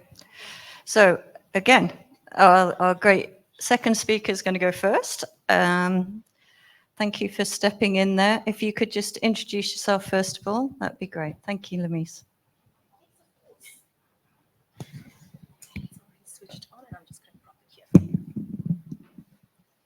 Okay. Hi, everyone. My name is Lamise Umerji. I'm a journalist at News 24. I'm actually the dedicated climate reporter. But in our newsroom, we have journalists across different desks who have expressed interest in writing about climate change. So they do take the initiative to write about climate issues within their beats. It's something that we encourage in our newsroom because climate change is such a cross-cutting issue, and it should be part of, the mainstream news conversation. And for those of you who don't know, News 24 is the biggest news site in the country, and it's also the most trusted news brand according to the Reuters Institute. So this topic is about my experiences writing about climate change for the South African audience. So there's going to be a lot of South African context. So how do South African audiences feel about climate news? The Reuters Institute's 2022 digital news report actually showed that less than 50% of the surveyed South Africans are interested in climate change as a news topic. And the same is true for Kenya and Nigeria. But it actually just matches what's happening globally, because newsrooms are struggling to get audiences interested in climate change. There's various reasons. Sometimes climate change can seem like an overwhelming topic, like they feel disempowered, like they can't do anything about it, or maybe the science is too difficult to understand.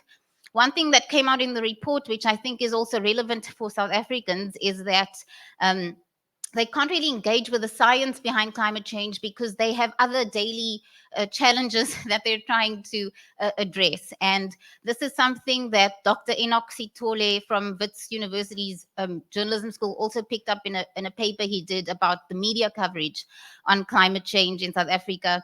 And he also says our reporting doesn't really resonate with people because it doesn't match their day-to-day challenges. So how can we engage South Africans on climate news? So there are two specific areas that we found that really do speak to people's day-to-day challenges in South Africa, and that's the energy crisis and the weather. I'm going to start with the energy crisis. So in South Africa, we have most of our power comes from coal-fired power stations, but they're failing. And so government has implemented power cuts on a rotational basis. We call it load shedding. And part of me writing about the energy crisis also presented an opportunity to introduce climate science in the stories that I'm writing, and also solutions around that. So I'll speak to this particular story about decommissioning of coal power stations. So because we have this energy crisis and it's going to take some time to get new renewable energy online, our government is looking at delaying the decommissioning of some coal power stations in the meantime. And it's created some pushback from environmental groups because what climate science is that most of our emissions in the world come from human activity. And for example, that would be from using coal power stations that release emissions. And so in this story, I kind of slipped that science into it, to talk about the decommissioning delays, but then also to kind of touch on something that impacts people personally, which is health. This particular story is based on research by the Center for Research on Energy and Clean Air. They're based in Finland, and they kind of looked at what the implications of delaying the decommissioning of these coal power stations would be on people's health. So we could then shed light on like the day-to-day impact of people, like the health impacts, and also introduce what climate science says about fossil fuels releasing the emissions that cause climate change.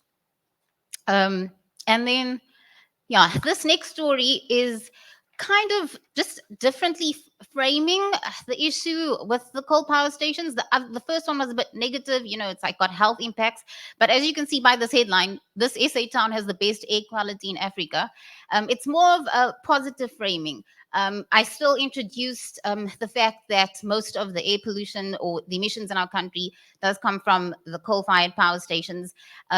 But, kind of flipped it around and looked at which town is actually doing better in terms of air quality, still recognize the towns that weren't, and those were the ones where the coal power stations were.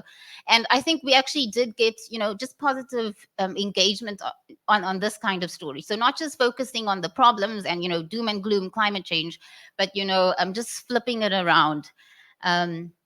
yeah, and then moving on to the weather. So I have to tell you guys, I wish I knew this from the beginning, that writing about the weather is a great way to introduce climate change, because people talk about the weather all the time, but it took me a while to arrive to that. And it was actually my boss who said to me, people care about the weather a lot. So what happens in our newsroom is we have the general news desk. They normally will write about the weather report that's coming up. If there was a flood, then they'll cover the damages, send our journalists there to document everything. And then what my job would be at the climate desk is to sort of unpack the science, like what happened, why was there heavy rainfall, and what does this mean for the future? Are we going to have more of these extreme weather events? And that, in a way, that's another way to introduce climate science, and then to kind of work with scientists and meteorologists to kind of just educate people. Because I think that's what is really the role of the climate reporter in South Africa, is to, inform people and create a sense of climate literacy. Yeah, and yeah, that's just another example of a story I wrote. But I'm going to wrap up just here, because key takeaways that I have learned in trying to get people interested in climate stories is that you need to be very localized if you're gonna get them to read it. Like, if you can put in a headline, here's why the rain in Johannesburg is delayed, people will read that because they recognize the place, they can see themselves in the story if they live there. It's so much more effective, like, to put them in that, if they can see themselves in that story. Secondly, I probably haven't mentioned this a lot, but also just looking at solutions. Like when I think about the energy crisis example, the solution was looking at renewables. Why haven't we rolled out renewables? And that also kind of pushed me to understand the climate science as, just as a journalist. And also, just on another note, there's amazing innovations happening in our universities across Africa, and we need to, shed light on that. Yes, we have this problem, but this is the kind of stuff that inspires our readers, makes them feel like we can do something about the problem. And yeah, the importance of incorporating science. I think just because there's so much misinformation out there, you hear about fossil fuel companies paying to get a certain narrative out there about climate change. So we really do need to collaborate with scientists, to kind of demonstrate the urgency around the crisis. And also, it adds credibility to your stories. Often, like, for example, with the decommissioning story, it was based on research, but I often also just talked to an independent scientist who wasn't involved in the research to, look at a paper, look at the methodology that was used, and then to, be able to comment like, yeah, this is solid, or no, I think you need to investigate more, maybe ask a few more questions around how they arrived at these findings. And if you can then demonstrate it in the story that you wrote, that you spoke to other people, did they also pick up similar things in their research, it shows the reader, and I think kind of builds trust that you're doing the hard work to kind of get them the truth. And then finally, yeah, the bit on climate literacy, or creating an understanding of climate change.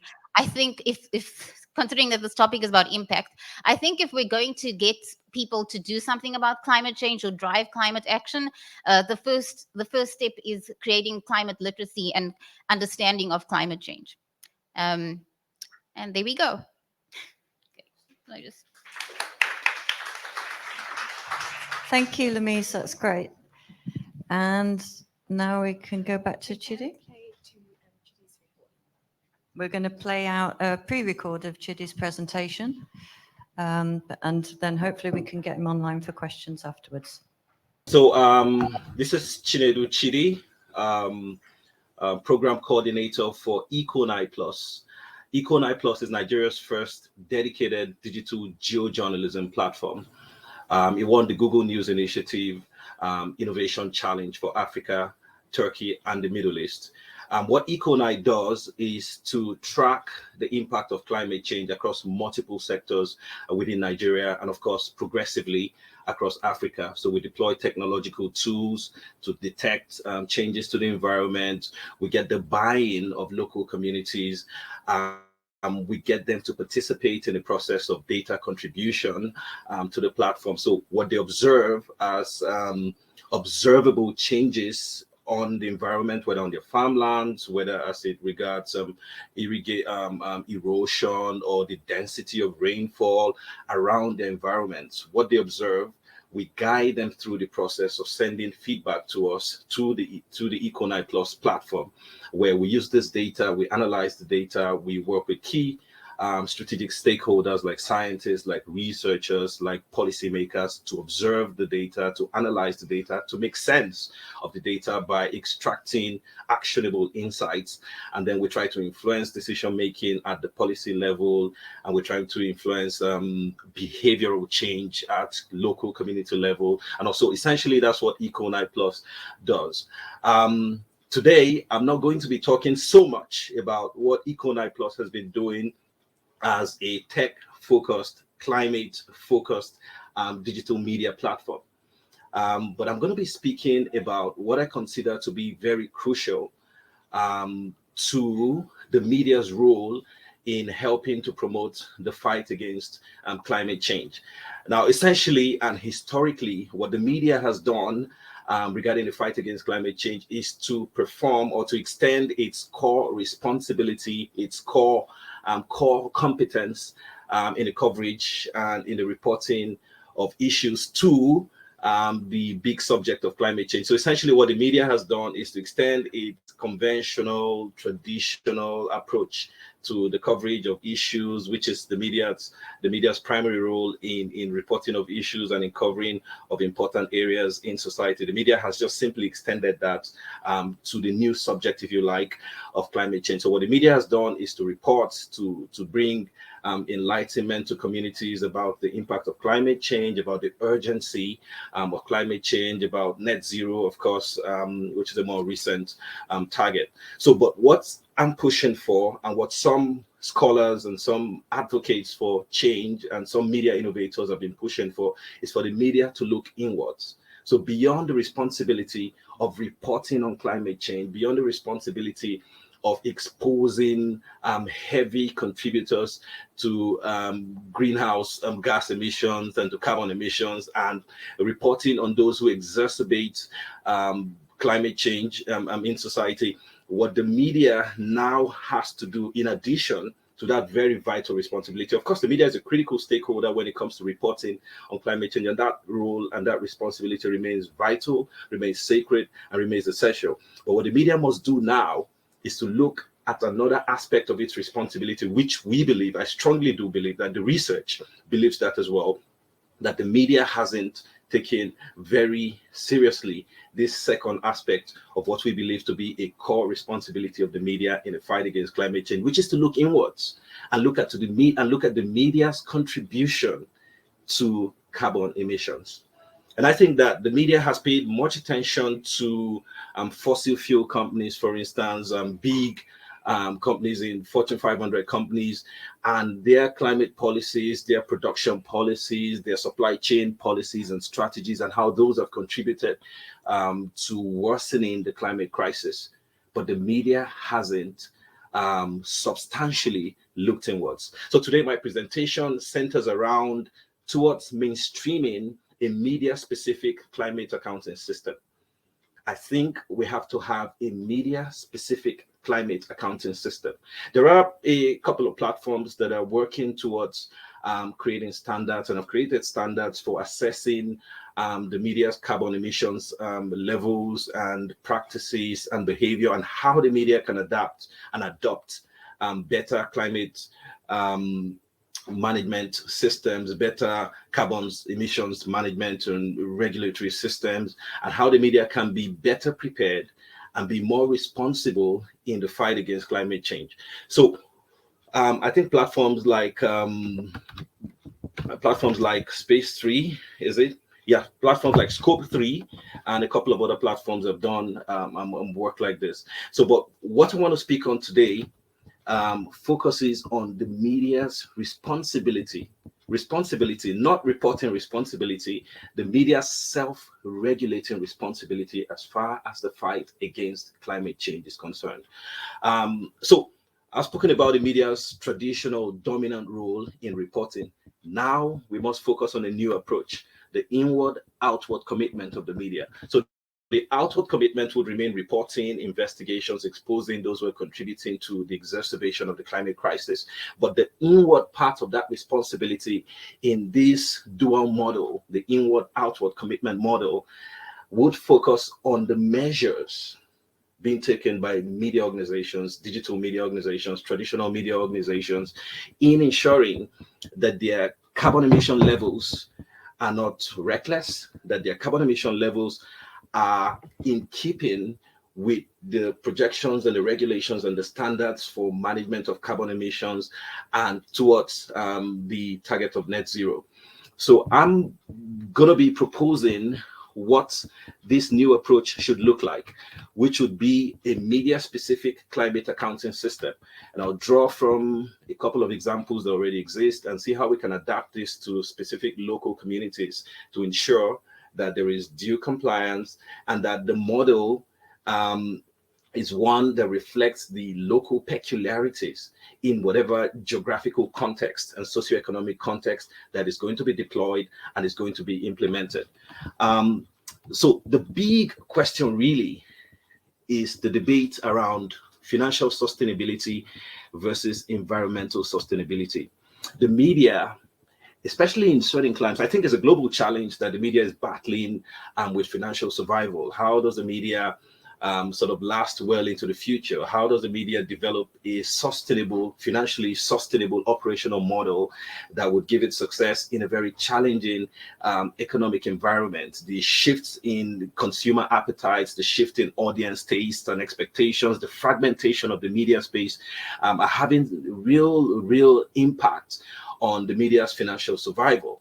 So how does the media strive to achieve and to develop new self-sustaining financial models and also keep its pledges and its commitments to its climate targets and climate obligations? So I think that's the real debate. And what is the pathway for the media to responsibly balance both objectives? Because one of the ways that the media is experiencing some challenges in balancing this off is in generating funds across digital media channels, in advertising, in monetization strategies, which depends so much on huge tons and quantums of energy, which pose a real threat to the environment and create a real challenge for meeting our climate objectives. So the standard accounting model that we're proposing is different from your ESG model. I mean, there are lots of criticisms, and this is well researched, criticisms against the ESG model. It is largely difficult to scientifically establish for specific organizations. Organizations sort of have the liberty and the freedom to modify it and to make some sort of what is now referred to as greenwashing. Right. So, but what we want to achieve is a standardized, empirical, replicable, and predictable measurement standard, accounting standard that media organizations across multiple climes can use and track and account for their carbon emissions and how they're managing that at the source level and, of course, at the sink level, or whether or not they're producing enough carbon emissions and how they're removing or compensating, in the case of compensation, carbon credits for that. So I would point to one model that I think has been very useful in this regard, which is the e-liability accounting model. The e-liability accounting model is a standardized accounting model that sort of combines cost accounting principles and strategies and techniques and standards with some modern technologies like blockchain technology to help create an integrated accounting system that can be used and deployed across multiple industries to help track how media and advertising agencies, news media and advertising agencies, whether digitally or traditionally, how they can effectively account for carbon emissions and how they can compensate for losses or offset losses, and what strategies they can use to intercept emissions at source and or compensate for or remove at the sink level. So I'm going to speak about our pledge as Eco9 Plus. Now, Eco9 Plus has been at the forefront of driving innovation for media platforms across Nigeria and of course across Africa. What we want to do as much as possible is to create technologies and innovations and strategies that would help media organizations become better at whatever level across the value chain, whether they're traditional media organizations or they're digital media organizations. How can they develop better innovations, better tools, better strategies to combat climate change? And so we're making a pledge, a very important pledge that we believe would help reshape how climate accounting is done in Nigeria and of course by extension in Africa. So our pledge is to develop a climate accounting system and climate compliance measurement standards for local newsrooms in Nigeria and Africa, and that will take into consideration. So sorry to break it off, but I can see the clock running and I can see some panics looking faces over there. So our third panelist, something completely different, but Layla, please introduce yourself and tell us what's happening with your radio stations and how you are looking at the issue of climate in the media. Thank you, Sarah. Good evening, is it? I'm Layla Muhammad. I'm from Somalia and I live in Kenya. I'm the editor of Radio Ergo, the only humanitarian radio for Somalis living in Somalia, Kenya, and also in Ethiopia.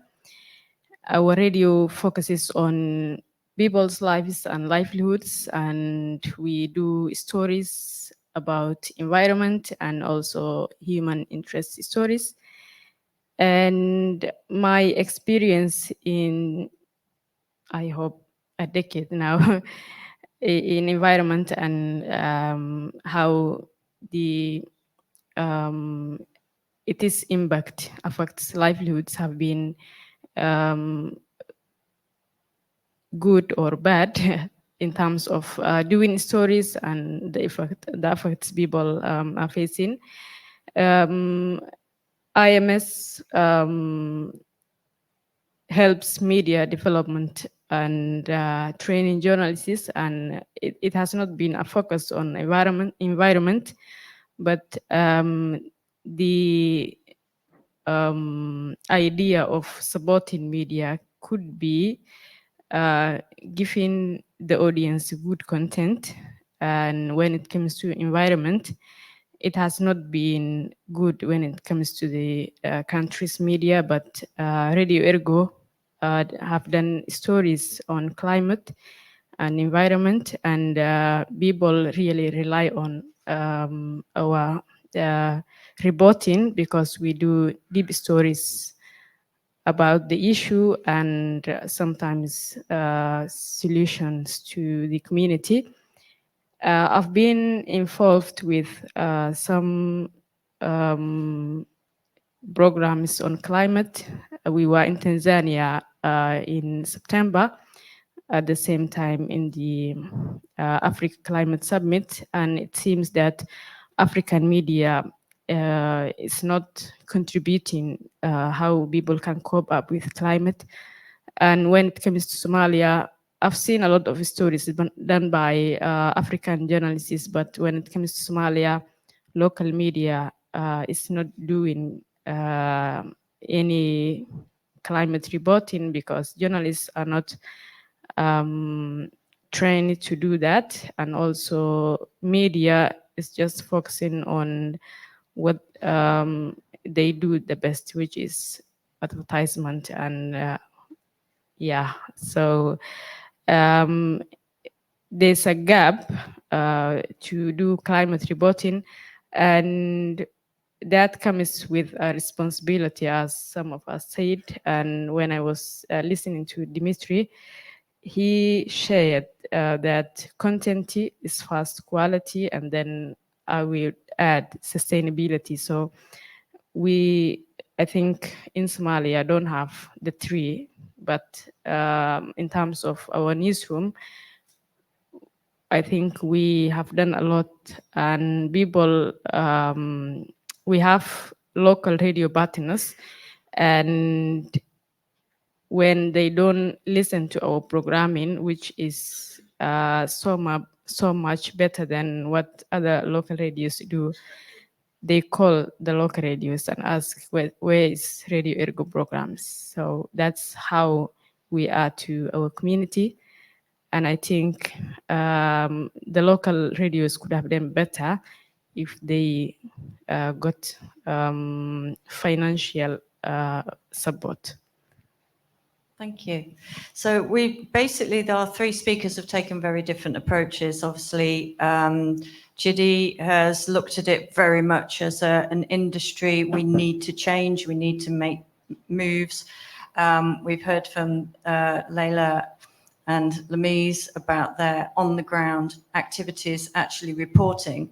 I'd like to see whether anybody has any questions for any of our panelists, and we'll try and fit those in, because I know you must be bursting at the seams by now to ask questions. So just a show of hands, otherwise I'll continue to ask.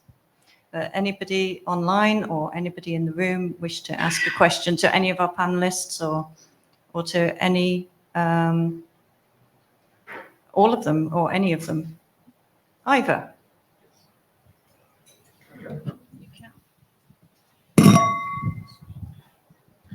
Thank you. I found all three presentations really fascinating. It's truly inspiring. And Somalia has been facing a drought for a few years now. Yesterday there was snow in the Free State, and we're still new to incorporating climate change in our journalism. And I'm wondering if audiences truly care about it as much as we do and you do. And does your web traffic indicate their engagement, their interest in the topic?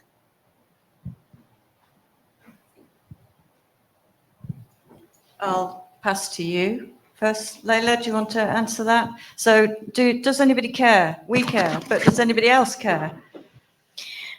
When it comes to our programming, I can say much about that, because we have a feedback platform. It's call-in platform that is free for people living in Somalia.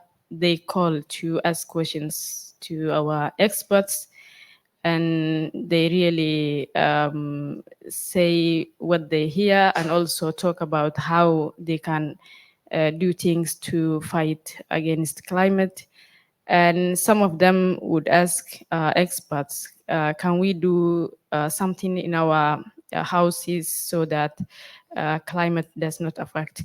So some experts just tell them that create somewhere, or farming is always good, but if you can plant trees around your house, that's good. And some of them say they did that, and I think they care. But when it comes to the whole country, people would say climate is not something that is that existed. So they would say, we have been facing rain shortage for the past 20 years or so, and how are you telling me climate exists, because this has been going on for a while?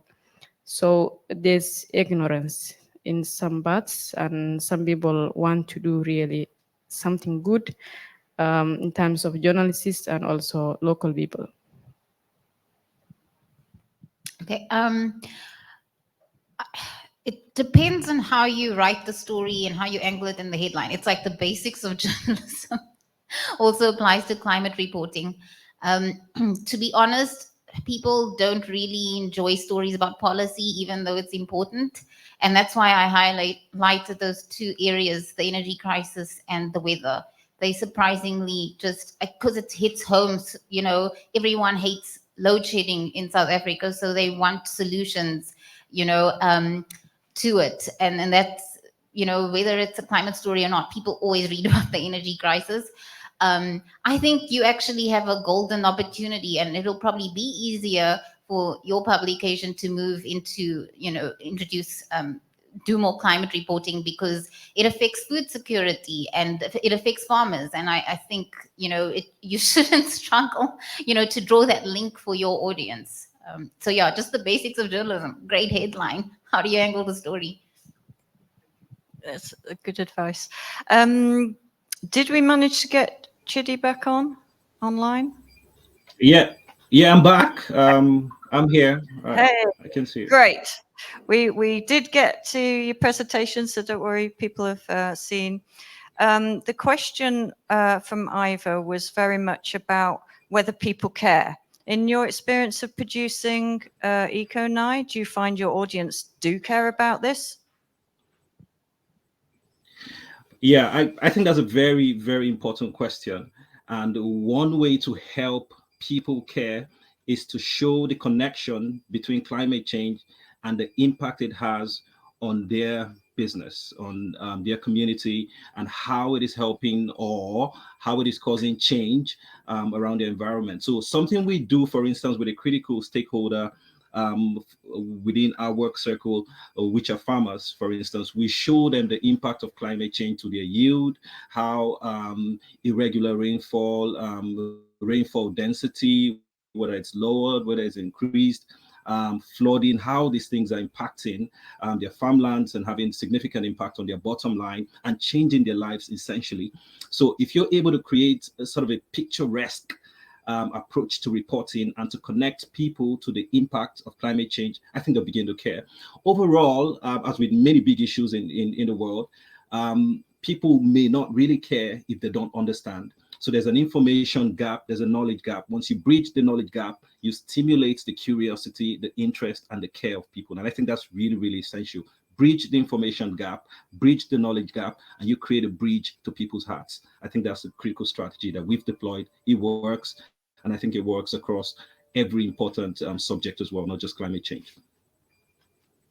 Thank you. Thanks for that. Yeah. I think we've got time for one more question. I can see a yellow hand. Yeah. Can we?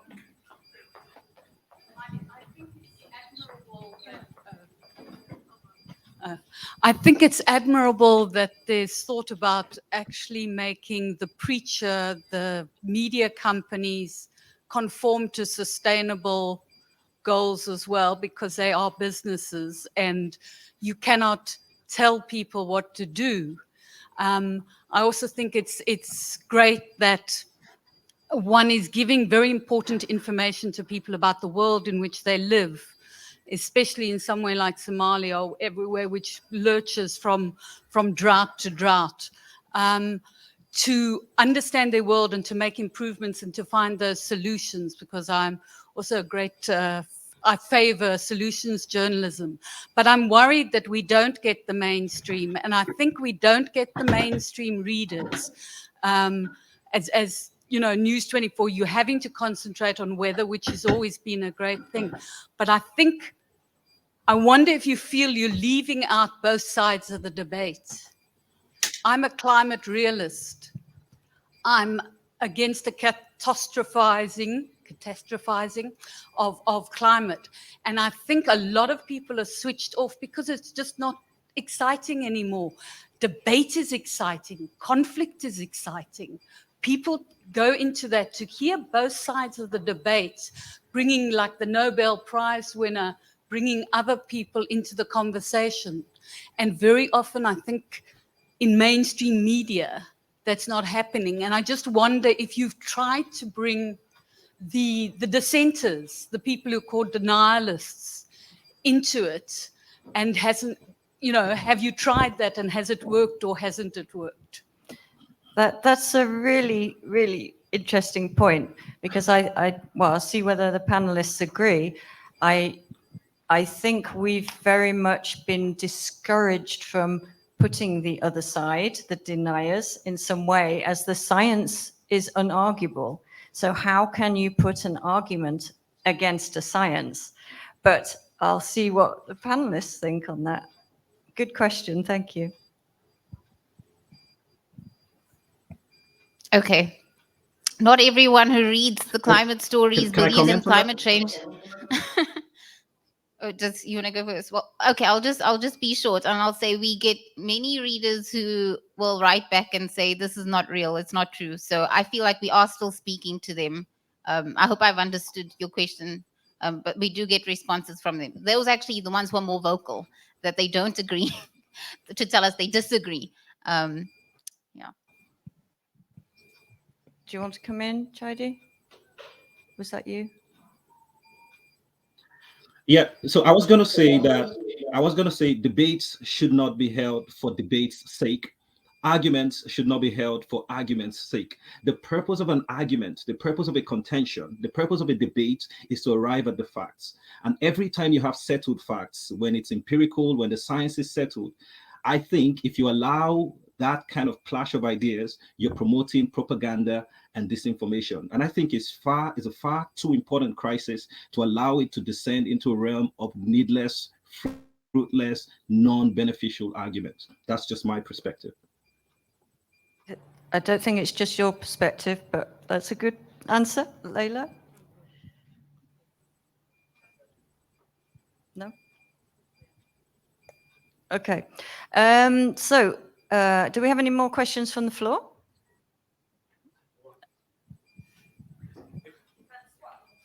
Sorry, if I can just hop back. I'm curious just to follow up with Chidi and Demise and Leila as well, about the other side in the sense of turning that lens inward to news organizations.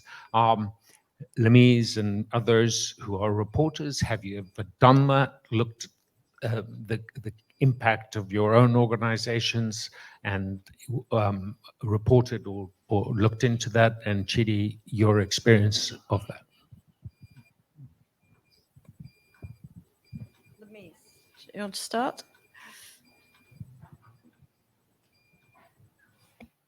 Yeah, I think this is something we talk about as journalists in the newsroom. Like, we need to look into whether we are, implementing sustainable practices here. Are we just printing paper for paper's sake? So these are conversations we are having amongst ourselves. And I think the next step would be, to take it further. But it's not like we're not seeing it at all, How about you, Leila? Is it something that's spoken about in the newsroom, a concern of making sure we're kind of walking the walk, not just talking the talk? It was whether your organization is really taking on board this agenda. So looking at our own processes, at our own ways of being and organizing and our own consuming within the news organization. Is that something that's talked about?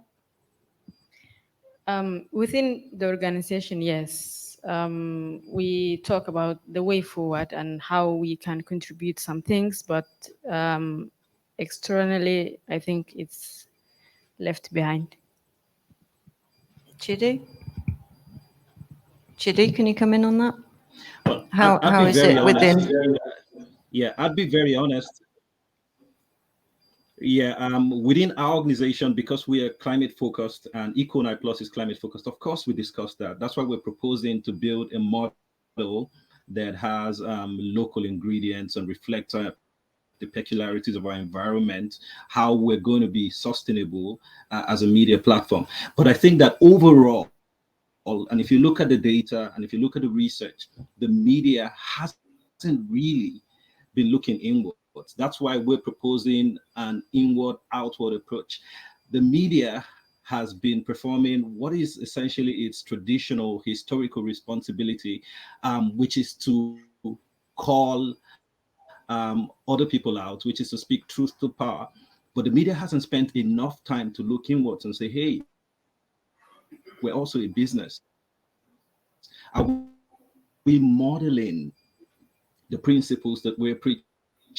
I mean, the media can criticize big oil companies, companies that are in the business of fossil fuel, companies that are contributing to massive carbon emissions. But how many media outfits have actually looked at the hard data of the media's contribution to carbon emissions? And it's massive. It's massive. So I think there needs to be a very significant paradigm shift. Right now, the paradigm in the mainstream media is performing its historical traditional role, which are others, and to try to drive accountability and transparency. But the paradigm has to shift because the media is a significant contributor to carbon emissions and to the exacerbation of climate change. So right now, just few media platforms on the fringes, for instance, the Insider took Scope 3's climate evaluation standards and were able to cut down emissions. But how many media platforms have been able to do that? So I think the media has to look inwards, and this is a responsibility we cannot shy away from. The media has to move from advocating. Thank you. That's such a big issue for us to end on. But we in this room, at least, we can go and consider that more over some drinks. But thank you so much, Chadi, for joining us. Thank you to Lamise, and thank you to Layla, and a lot of food for thought, I think, on this panel. Thank you.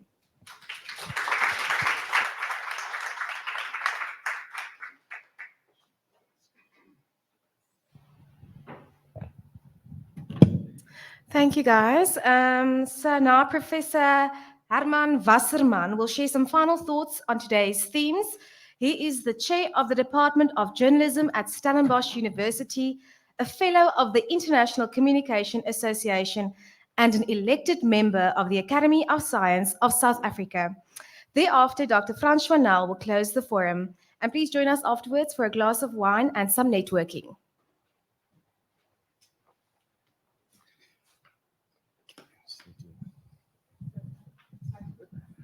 Okay. Good afternoon, everyone. And on behalf of the Stellenbosch University's Department of Journalism, thank you very much for the invitation to be part, even a small part, this afternoon of this exciting event. I've had many inspiring conversations with François over the years, and I've always been energized by his creative and innovative approach to journalism and journalism studies in the media, which again was on full display this afternoon alongside that of his colleagues. So thank you very much for inspiring us. Thank you also to Media24 for hosting this event, and for all the journalists, trainers, and academics for investing time and energy in sharing your expertise with us today. So my job this afternoon is just to summarize and remind you of some of the key points made by the various panelists. It will be impossible to improve on them, and I also know that I'm standing between you and sundowners, so I'll try and be brief. So the central theme this afternoon, I think running through all the sessions, was that technological advances are reshaping the media industry. It's such a commonplace that it's almost a cliche. And although there's much excitement and also some panic around some of these technological advances, especially AI, which has evolved rapidly in the last year in the form of large language models such as ChatGPT and the generative visual platforms such as DALL-E, Lisa McLeod in her presentation rightly referred to the hype cycle around AI. So there's definitely sort of a hype cycle. There's excitement, but I think at the moment, and we also saw that in some of this sort of impromptu straw poll in the room, there's also a lot of panic and a lot of apprehension around it. But I need to remind you that this is not the first challenge that technology has posed to the news industry and journalism practice and society at large. There's always, when there's a new technology, there's, I think, one of those first responses is panic. I mean, that was the digital disruption of newsrooms and their traditional business models, for instance, is something that news organizations have been dealing with at least since the advent of the internet and social media, mobile phones, and technological challenges will continue coming. And they will be here with us for a long time to come, and they are coming at us more rapidly. And many of you at Media24 have been at the forefront of putting these technologies to innovative use in the newsroom. So also to invite you to know that you have done this before, and you've done it well, and you can do it again. There have been some impressive examples of innovative technologies shared with us today, from VR, the VR technology that can bring conflicts up close, the use of generative AI to better respond to audience needs and interests, or just Lawrence's dark face pants, also very innovative and creative. But technology never exists in a vacuum. And, and in academic jargon, we talk about technological determinism, the idea that technologies drop from the sky and they determine the outcomes. They don't fall from the heavens into our laps. They're always embedded in societies, communities, and relationships, and in power relations. And so as the panel on AI reminded us, they are not inherently good or bad. It depends on how you use it. Some of them might be more difficult to use for good purposes and might be easier and might lend themselves more easily to bad uses. And there are, of course, really important and very real dangers like disinformation that we see, fake news in the media landscape. We see it impacting on all areas of our lives, from climate communication to health communication. We will definitely see some of that next year in the South African elections. So there are real dangers. But as we've heard as well, journalists can be active agents. You don't have to be passive recipients or targets of these technologies. So you can be active agents that can use AI as a valuable opportunity and a useful tool. Also importantly, what we heard today, I think, and that is really a value of having this sort of international panel in the room and online, is that technology does not offer a one-size-fits-all solution or a one-size-fits-all problem. It has to be contextually relevant. It is always it has to be made contextually relevant, but the problems are also contextual. We've seen, for instance, if we remember the Bell Pottinger example a number of years ago, disinformation in this country, how disinformation thrives on a specific society's fault lines and the racial polarization and inequalities in our country that lent itself so well to that sort of exploitation. So technology is good and it's bad. It's always contextual. And if we want to use it for good, we have to think about and reflect on how can we make this contextually relevant. So Rawan Daman from Arab Reporters for Investigative Journalism, for instance, explained how that is, they have to grapple with the challenges of the Arabic language for AI. And so that was just one example, I think, of how technology has to be adopted and adapted and appropriated within context. So if we accept that technologies are here to stay and that we can use them for good, then the other key themes come into play, and that is the themes of relevance and impact. So if we think about innovation, which is this central idea this afternoon and also of your program, relevance and impact prompts us to ask questions around innovation, such as innovation for whom? Just innovation for its own sake, or innovation for society, innovation for the public, or innovation for our market, which is something different than the society and the audience. So we have to think about innovation for whom? Innovation with what purpose? Is it a commercial purpose? Is it a societal purpose? It's a purpose to make our lives easier and quicker and less troublesome. Another question is, how can we monitor and evaluate the impact of such innovation? Not only assuming that it will necessarily have some impact, but thinking about how do we actually monitor and evaluate it. And so in this regard, we heard this afternoon how important it is that news organizations keep reflecting on their audience's needs and how best to gratify those needs, how to remain relevant to them. Right in the first presentation from Dmitry Shishkin, we heard that how organizations have to constantly reflect on what are the uses, the needs of their audiences, and how can we use technology to gratify them. In her presentation, Hadil Aja showed us that the purpose of VR technology can help to raise awareness of conflicts and wars, amplify the voices of victims. We're very aware of the moment of wars and conflicts raging around us. And so that VR technology can be one way of helping maybe shape humanitarian responses. So that could be one impact that one could think about, or relevance. But it was interesting for me in her presentation also that technology in itself is actually put in the service of a much older skill that journalists have, and that is of storytelling. You can't tell a story, if you can't imagine a story, if you can't imagine yourself in the shoes of somebody else, then all the technology in the world will not be able to help you. And I think that's where the real pioneers of innovation and technology, and think about whoever, Steve Jobs or they've had the creativity and the imagination to use it in innovative ways. And I think we have to also think about how those older basic skills of imagination and empathy and solidarity, those values will help us tell better stories. And then we can use the technology to do it better. So in all of this, then, of course, the audience, the public remains central, or should remain central, as Tubi and Rowan also reminded us when they talked about our newsrooms should be transparent and collaborative and ethical.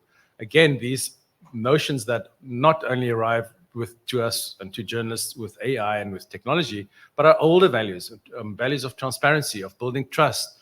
That trust that is often eroded these days, and we see there's a crisis of trust in journalism around the world. So how can we use these technologies to get back to those sort of really basic foundational questions of how do we build relationships, how are we transparent to our audiences, how can we collaborate with audiences in innovative ways? I think technology assists us in building those collaborations. And throughout all of this, I think the ethical reflection of how and why to use AI. So that was also, I think, an important aspect. But there is also a more negative impact of journalism to consider. Towards the end of this afternoon, we heard the impact that news production, news agendas, and also just AI itself, just the power that AI needs to run, can have on the environment. And so when it comes to designing and implementing innovative journalism, it should include critical reflection on how journalism can highlight what is probably the biggest threat to humankind, the climate crisis that we're all facing. And so that was really encouraging to hear from Lamise Omarjee saying that the environmental questions are part of the mainstream news agenda at News 24. Leila Mohammed describing how that is done at grassroots level in Somalia. And Chidi Chinedo also encouraged the media. And I think that was a really interesting perspective, encouraged the media to look at its own complicity in the climate crisis through its own carbon emissions and these news agendas, the sort of things that we celebrate in the media, consumption, etc. I think to sort of move towards the end is that I think for me, the overarching insight this afternoon was that if we talk about technology, talk about AI, talk about these new developments, if we want to have a positive effect on newsrooms, we need media leaders that can foster a culture of innovation. So to foster a culture of innovation also comes at a price. It means that you all have decided to spend the afternoon here and to invest time. It might need investment of money in newsrooms to say, and as Ivor Price demonstrated at Food for Mzansi, how that culture of innovation is integrated in production routines. Say, let's take some time out and think about innovation, but also think about the ethics, the responsibility, audience relationships, etc. Morongwa emphasized the importance of nurturing talent in organizations. I mean, your point about how you have to look after talent and people in newsrooms, that also, I think, links to that. And that is why media organizations need visionary leaders. And that, I think, is exactly what this program is trying to do, is to nurture also talent of journalism, journalistic leaders and editors. And so this is this sort of supportive culture that eventually can empower journalists to develop the sort of AI strategy that Lisa McLeod and Toby Vermeulen talked about at FT and Media 24 respectively, is to create the sort of culture, the sort of mindset, and also the support mechanisms that can help journalists to think innovatively and to think creatively about AI. So, in conclusion, what this afternoon's deliberations made clear for me, at least, is that there are some daunting but also exciting challenges lying ahead for the media. It is therefore so encouraging to see a program such as this one that emphasizes leadership and innovation, because it is in the nature of these challenges that it will require visionary leaders in the media who know that business as usual will not be enough, that you have to disrupt and you have to change all these buzzwords. But I think it is important to think about how you can think outside of the box, disrupt, change, all those things. And that change and adaptation will be the only way to survive, and not only to survive, but also to flourish. And for me, the important thing that I'd like to leave you with is to say, why should the media innovate? Why should the media flourish? It is not only flourishing for its own sake. It has to flourish for the sake of society, so that it remains relevant, impactful, and responsive to society and to its context. And this is why a program on journalism and innovative leadership like the one you are running is so important for the media industry, but not for the media industry itself and only for the media industry, but for the public at large. So thank you very much for all your work. Thank you for inviting me to be part of it, and all the best for the rest of your program.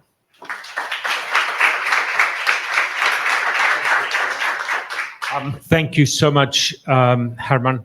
I think this today has demonstrated perhaps one important thing, that we have recognized that the challenges we face need us to be supportive of each other over time. We need a community, not just courses, and that is what we are building here.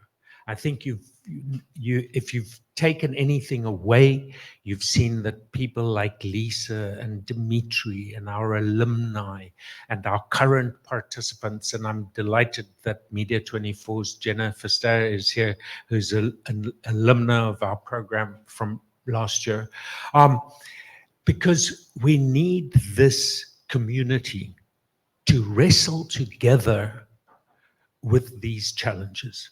And we will have conversations, stimulating moments like this. But we need our success teams around us. And I'm delighted that today demonstrate that Media 24 is also part of our success community. And University of Stellenbosch, Herman and I are good friends, and I'm really delighted to be working with Stellenbosch as well and others. But this conversation isn't over.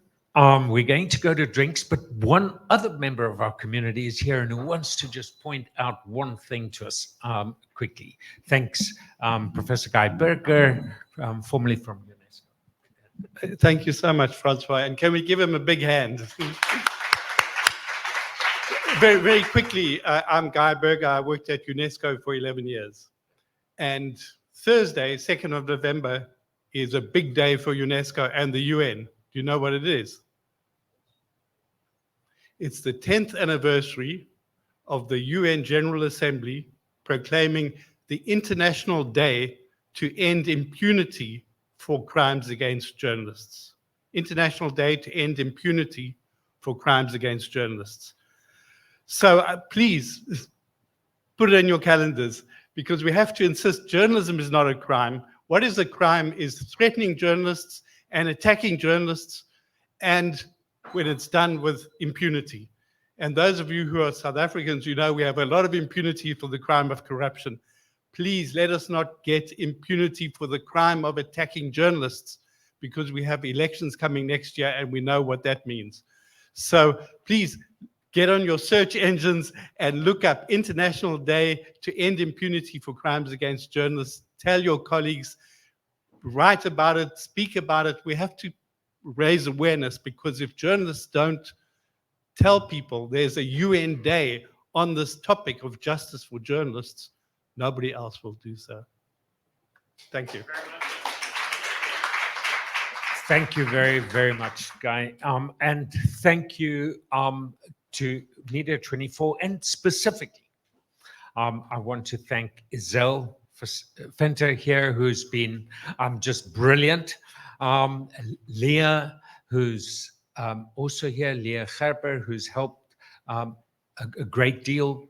François Nel, who's been helping with the technology, and the entire crew who've been supporting us today. It's been an absolute joy to work with you, and I'm looking forward to more opportunities to do so. And now I'm looking forward to that glass of wine. Thank you very much.